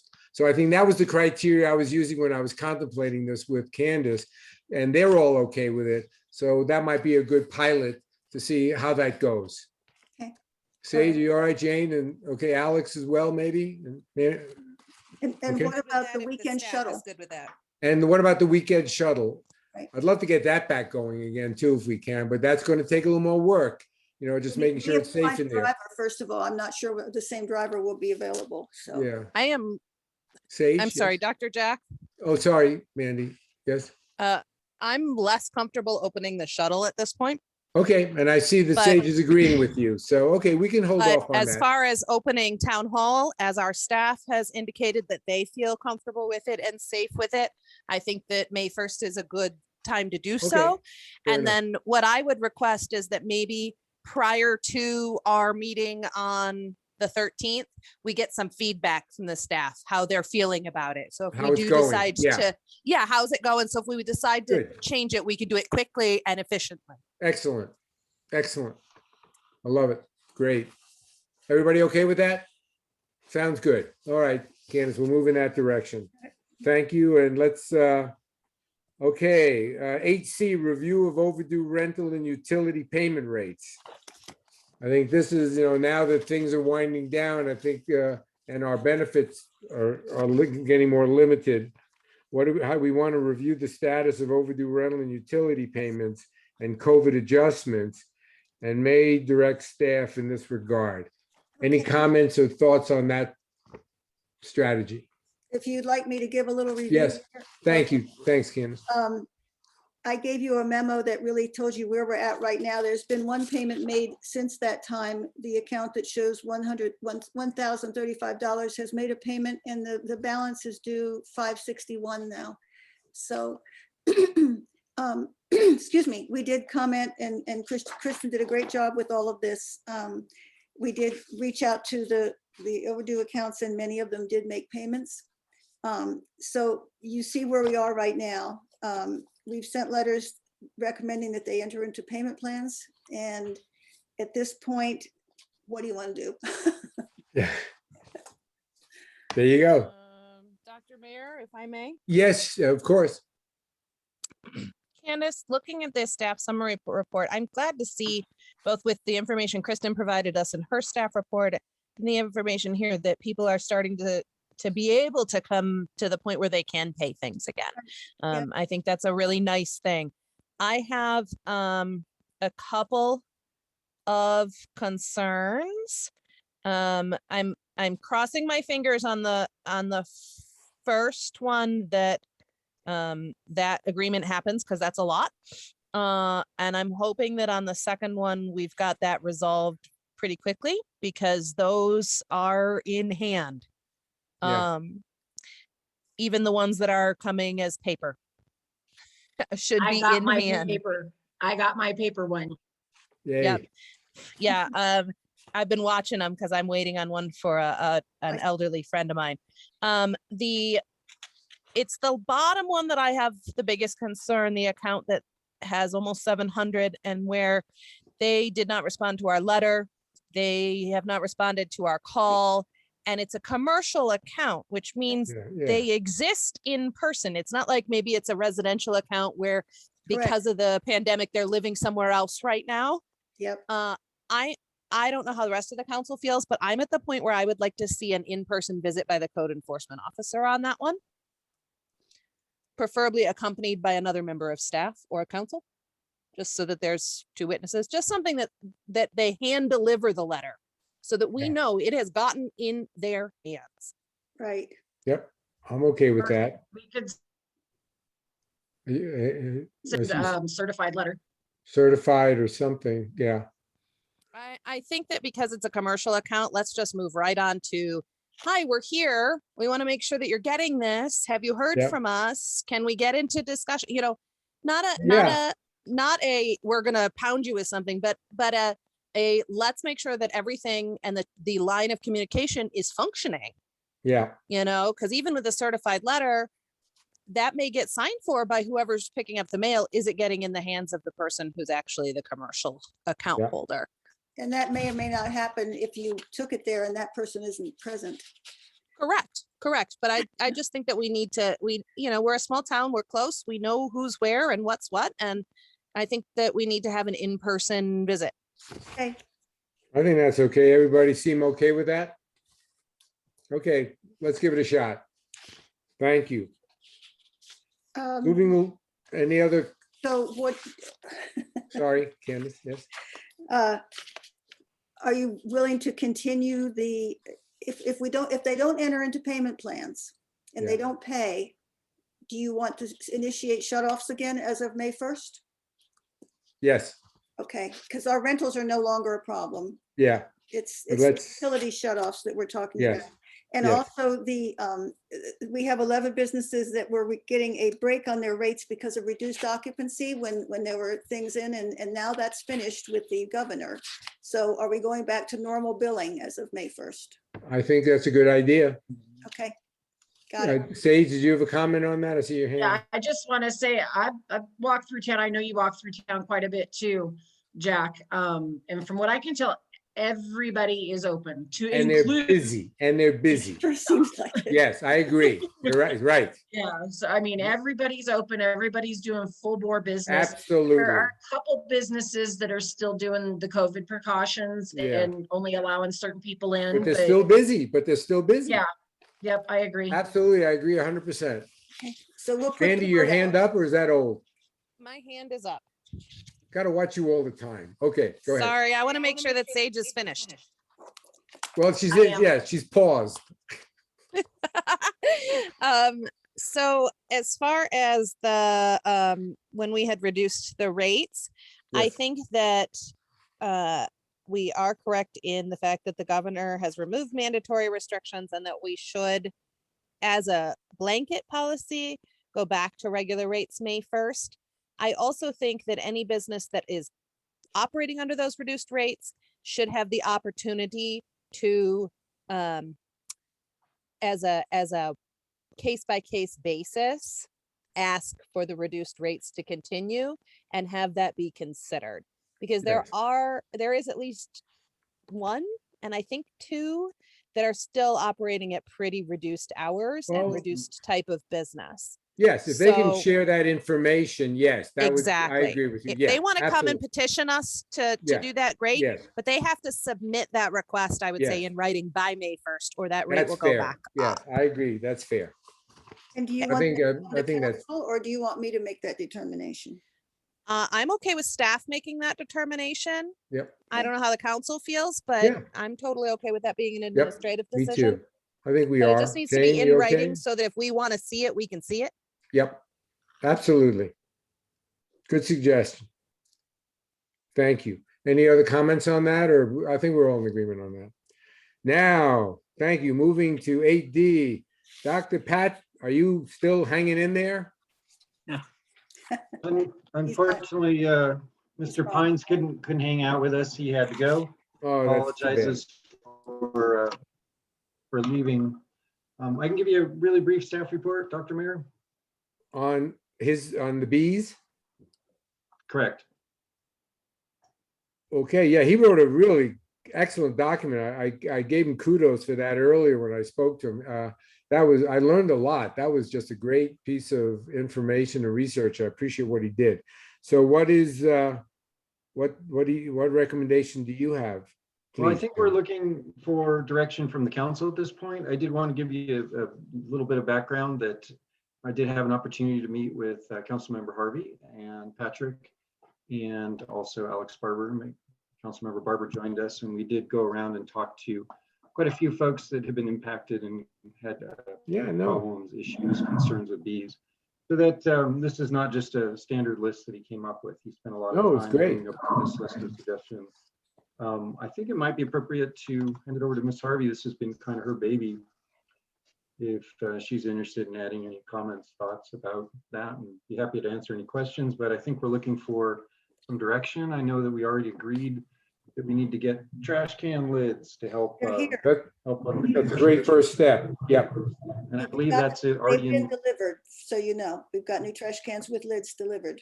I don't Yay. think they're on the Yay. street yet, but they're out currently. Excellent. Yeah, so anyway. No, that's great. Be No, it's happy to great. answer any questions. I No, I suspect thought Ms. his Harvey would report have some was very thoughts. thorough and answered everything. I thought it was great.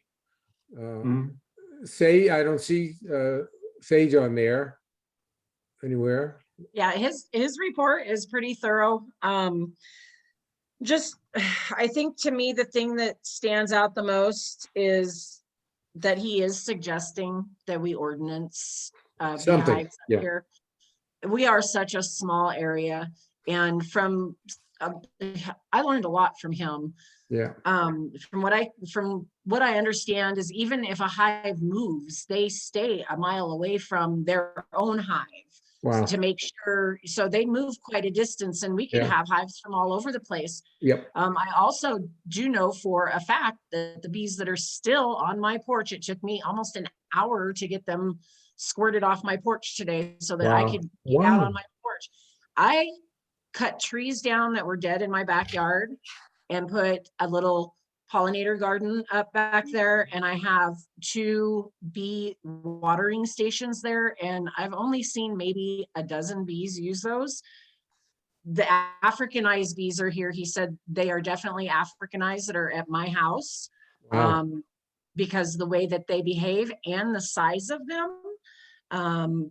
So I think that we're going to end up having some problems with some Africanized bees. Eventually, we're going to end up having to hire someone to come in and find those swarms if they keep getting worse. Yeah, But from what I read from him and from the things that I learned, and probably from a lot of my thinking even before I met him, I really think that we need to have an ordinance in town. yes, Because yes.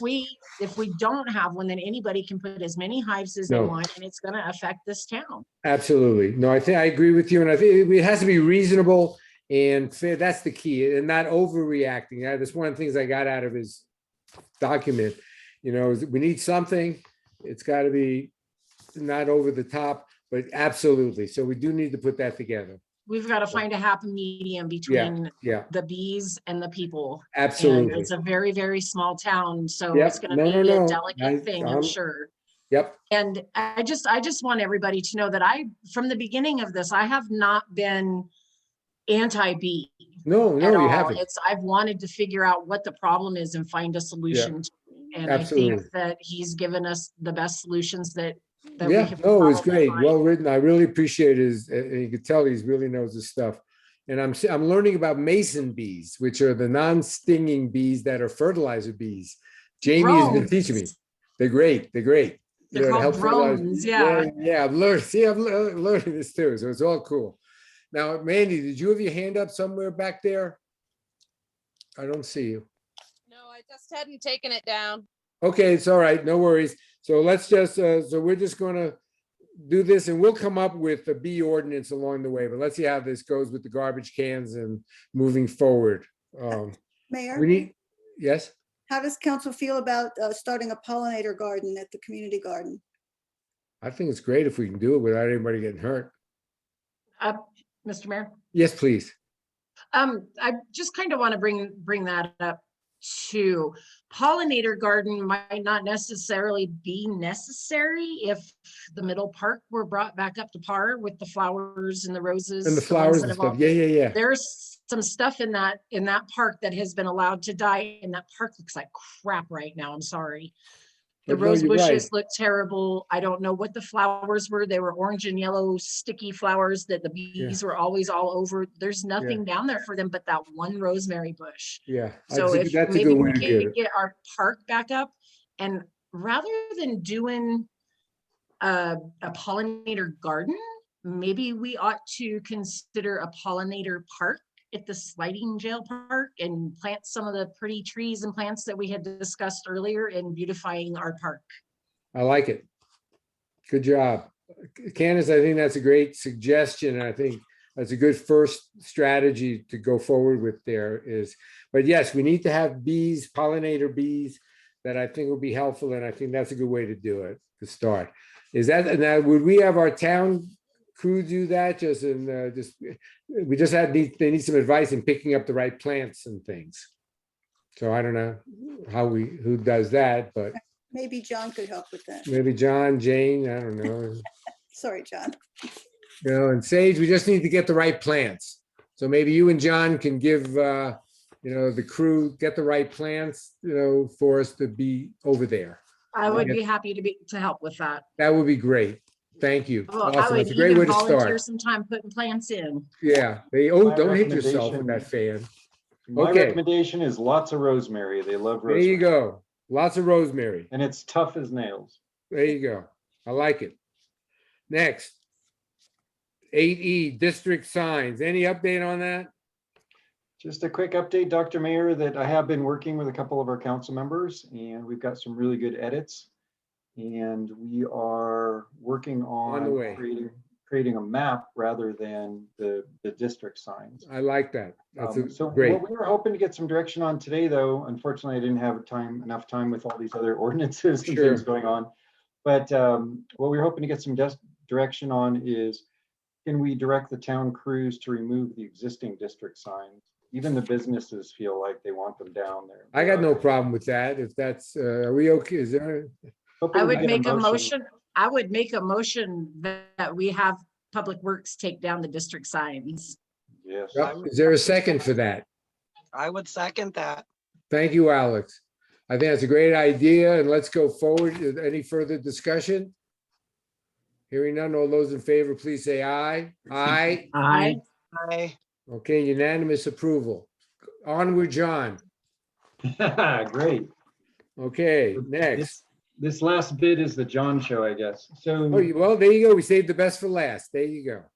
the Rich council asked Street- us, sorry, Rich, go ahead. Rich Street Survey. It's better than the Poor Street Survey, so 8F.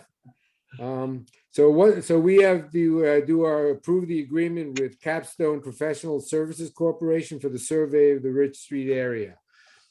Candace, any update on that? That we just need a motion to approve that and Need a motion discussion? to Approve No. it, to whatever parts of it you want to approve, right? Any discussion on that or concerns or some- John questions? might have Dr. a- Mayor, Yes, Mandy. sorry, I interrupted Candace. Oh, that's okay. I was just saying John might want to give a I little. do. Yeah, But I want to hear. I would like to hear what John says and then if I could speak. Yes, John, please. Thank you, Dr. Mayor. So we did get a couple of proposals and I reached out to Stan Dickey, who's very knowledgeable, experienced surveyor in Jerome and also very affordable. And he gave us a great price on boundary survey and also asked him to include some topo. Just to clarify what that means, so that the boundary survey is identifying the location of the corners of the property. So that's important. But the topo survey we need as well because it identifies where the physical features are. In this case, it's mostly parking lot and driveway or roadway, private roadway. And I asked him at the same time, so those two components together for the lot behind the hotel are 2,500, which is a great deal, in my opinion, looking at other survey estimates. But I think we have an opportunity that we might want to do some additional survey work in the Rich Street area. One of my concerns about Rich Street is in order to access Rich Street, previously, I suppose you could drive down there on public right of way, but currently to get down to Rich Street, you have to drive across private property. Part of it's owned by VerdiX and part of it is owned by Kellyanne Stephanie. So I'd like to find out where that drivable surface of Rich Street is in relation to the actual property boundaries. It does not appear that there's enough right of way or VerdiX property, and VerdiX has been very cooperative in the past on these things. So we do need to figure out who owns that property where the street is today. Also, there's an opportunity here to figure out where those parking spaces that are on the concrete pad out there, and then the ones going down the highway. I see Councilmember Harvey nodding her head. The ones going down the highway, are they really located on private property? Are they on ODOT property? ADOT. I used to live in Oregon. Are they on ADOT property or are they on somebody else's property? So I think there's a great opportunity there to figure all of that out all at once at what I consider a fairly affordable price. So Stan has given us a, let's say, cafeteria menu. You have to at least pick the first two and we have to record it. But if we want to include all those other things as well, I think it's a good opportunity to get that whole area sort of figured out. Thank you. Any questions or comments? Mandy, I Dr. guess. Mayor. Yes. Yes, Mandy. Yes, please. Thank you. As I've been paying attention to the Hotel Jerome project, and property boundaries are a really unique and interesting thing sometimes because I get lots of questions about, are they allowed to do that there? Are they allowed to park there? This is probably one of the most controversial locations. So the whole Hotel Jerome project, as far as being able to put in residential units, which is our end result goal, a lot of factors go into that. And one of the main ones is parking. We have this incredible building, as you will all see tomorrow, for those of you that haven't been there recently. Gosh, you know, there's windows, it's cool. That we can pretty much split up into whatever at this point. And so to know where those lines are on 401-06-086 and know how many parking spaces we're going to be able to have is going to make a huge difference in how we're able to move forward, not only with design and actual construction, but also funding. Because when you're doing 5 units, there's a completely different funding level than if you're doing 9, than if you're doing 14. So that's a super, super, super important thing. And this is a great price. It's a great price. But that controversial area of Rich Street, if we can get not only information to be able to move forward with the housing project that we're working on in the Hotel Jerome, but also be able to answer those questions clearly, concretely, definitively, I think that's going to be a huge help. Plus Yes. the access to Rich Street. If we aren't able to say, yes, this belongs to the town, yes, we have this access, this right of way to drive on, we're not going to be able to get equipment into the Hotel Jerome to do any work on the Hotel Jerome, because that parcel we have back there that will eventually become resident parking is where all of our construction stuff is going to have to go. And if someone says, oh, you can't drive over my land to get there, we're going to have problems. So I know it's $3,500. I know that we're trying to keep our budgets under. I know we're trying to do that kind of stuff, but man, the amount of information that we can get from this and to move forward with, and Yep. at this price, is huge. So I agree. I would Thank be you, all for Vice it. Mayor. And Thank you. one of the things too is, don't forget, we're doing pretty good on the financial side. And I think this is a good investment of some of the extra money we've made this year that we did not anticipate, you know, on the parking and so on and so forth. So I do not have a problem. I'd like to go forward. The more accurate data we have on this, the better our decisions are going to be down the road for what we want to do with that building and the surrounding area. That is a critical neighborhood that we need to pay real attention to and have the facts about to go forward. So I certainly support this and going forward with this. And it's what, $3,500? Is that the correct number? Yes, I think. Yes. Okay. Any other discussion? If Mr. not- Mayor, I have my hand up. I've had it Oh, up I'm for a sorry. while. I didn't see that. Sorry, you're off my screen. Sorry. I just want to say that initially when this all started, it was a $5,500 quote for us to get just some of this done. And Yeah. council kind of insisted that we thought we could get it cheaper. And so we're 2,000 less than what we were, with a whole lot more getting done. This is an area, I'm going to agree with Mandy, this is an area that we really need to Absolutely. decipher whose property is whose, because I have been approached by the Historical Society in telling us that part of that is not ours. So I think that we really need to clear this up, and I say we just do it. I say we just do it. Do we have to vote on this or just a directive on this? Yeah. Yes, vote? Yeah, a motion.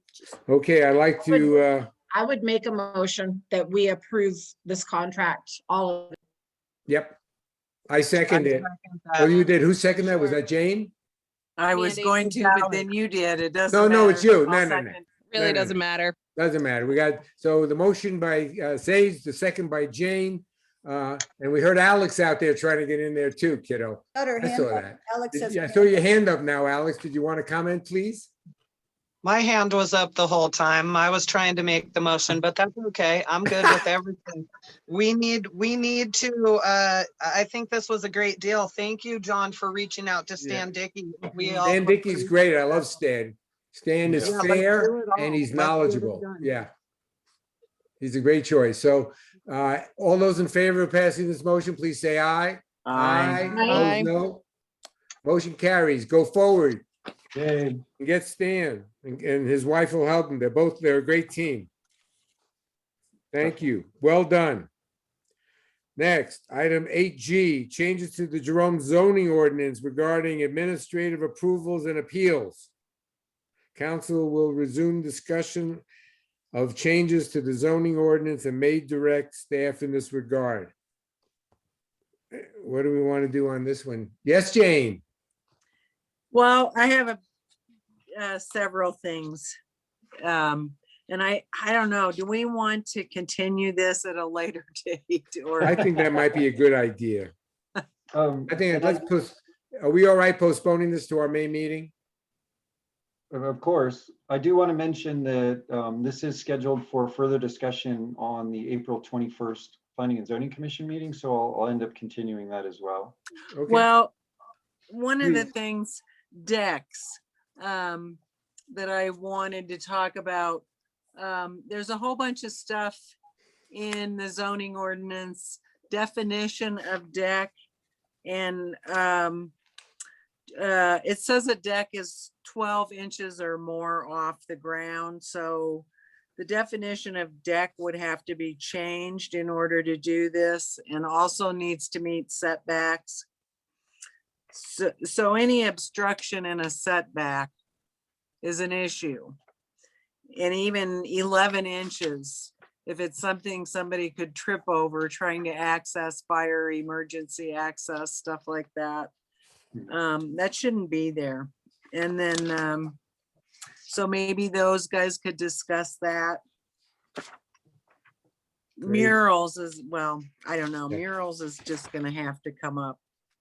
And then, yeah, every place that talks about decks and ground level decks, I think they need to go back and look at what it says in the ordinance about decks. And then fire inspector or fire chief. We don't really have, the fire chief is, I guess, the fire inspector, so that terminology. Maybe that's something that could be talked about when you talk about it as well. Just to, Pass Councilmember that. Moore, if I could just Yes, mention really quick on decks. I think the Yeah, go for it. clarification is absolutely appropriate. I do want to clarify that even if it's whether we call it a deck or a wood platform or whatever, we come up with a new definition. I do think that we should clarify that 5 foot sort of side yard setback or whatever the setback is in the side yard should be basically sacred. And whether it's a deck or a structure or whatever, we need to keep that space clear and open for emergency services. So that direction, we can bring that back to P&Z and clarify that. And then of course, it'll come back to council probably ideally at the May or June meeting. thank you. So at this point, just gonna, Dr. Mayor, yes, Manny. I know that we're gonna continue this a little bit, but I would like to address Jane's question about fire chief, fire marshal, because that was my change to the language request. And so what the thought process behind that is that we are addressing the task, not the position. Okay, Because most jurisdictions, the fire chief is not the fire inspector. Usually the fire inspector is its own position. So therefore it doesn't have to live with the chief. It could be a duty officer. It could be a captain. It could be a retired person who does nothing but fire inspections for the town of Jerome. It could be John if he got that certification. It could be you. It could be me. So we're working with the task, the certification task, and not the job title.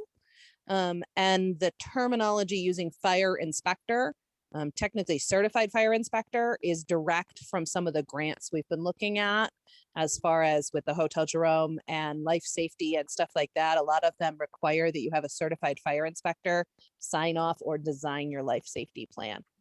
Thank you. So it's about the certification, because anybody could get it. Thank you. Thanks for the clarification. So we're not doing anything on that for the moment. Cool. Sage has her hand up, Mayor. Oh, sorry. Sorry, I just wanted to bring up a couple corrections in grammar real quick Okay, so that John can address them.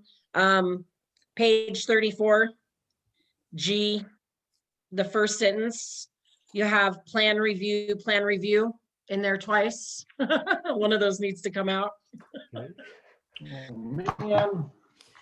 And then I think the other one was on page 41, E2. And that in the third sentence has ordinance in there twice. One of those needs to come out. good catch. And the other one is on page 46, number 5, about halfway down the page, and a building permit. One of the Where are buildings we? needs to go away. 34, 35. Man, we've looked at this so many times. You'd think we would have caught it. Okay, so Good where was that job. last Thank one? you, Sage. Thank you, John, for correcting. Thank you.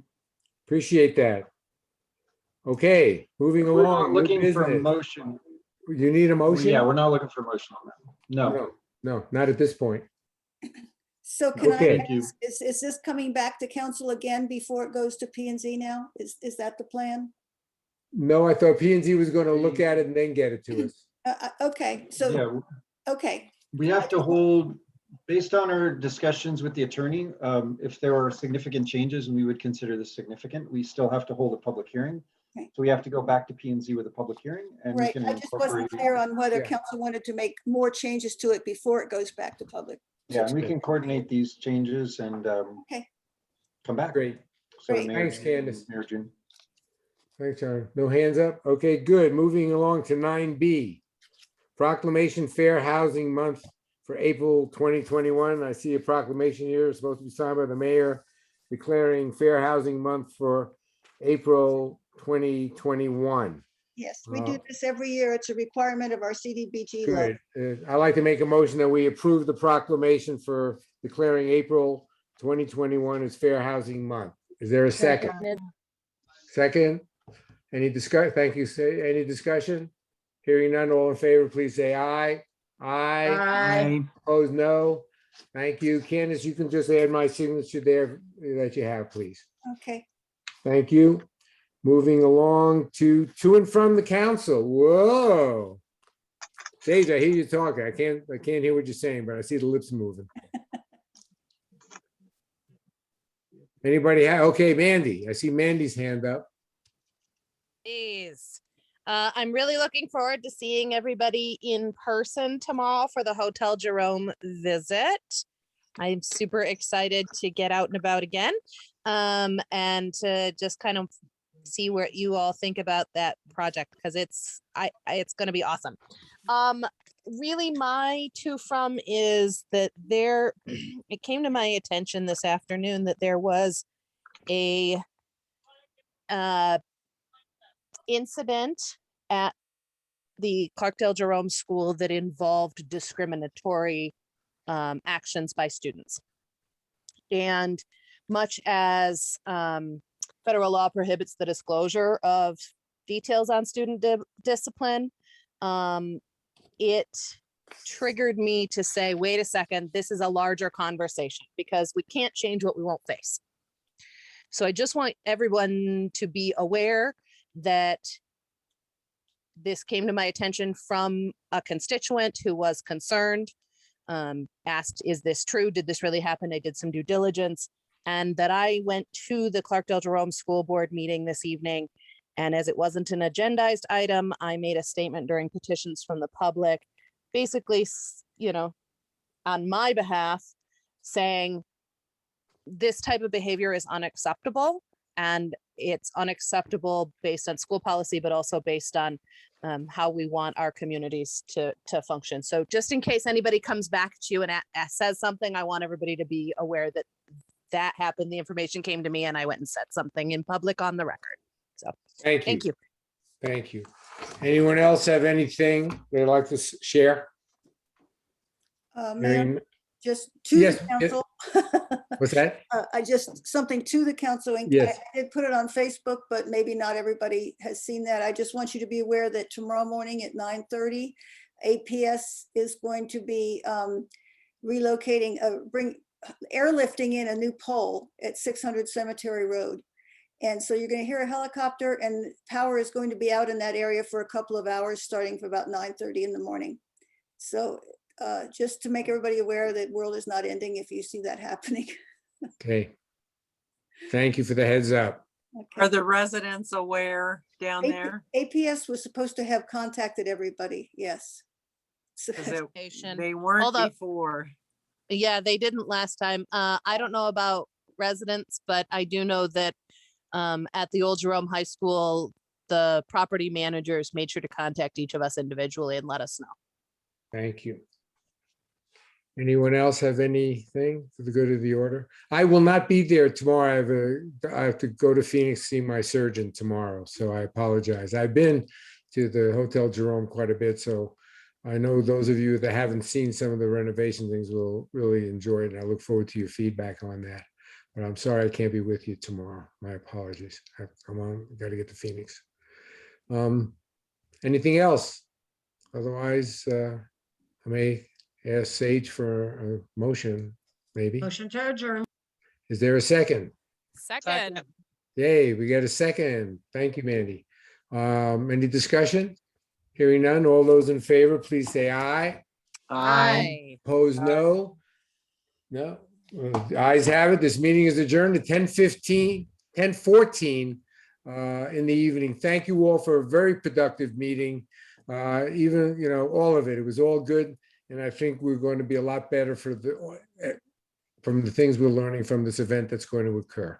So anyway, Thanks, thank you all. everybody. Have a great visit tomorrow. Stay Thank you. safe. Have a good night. Thank you Bye. all. Thank you all. Thank Have a you. great evening. Good rest. Stay safe.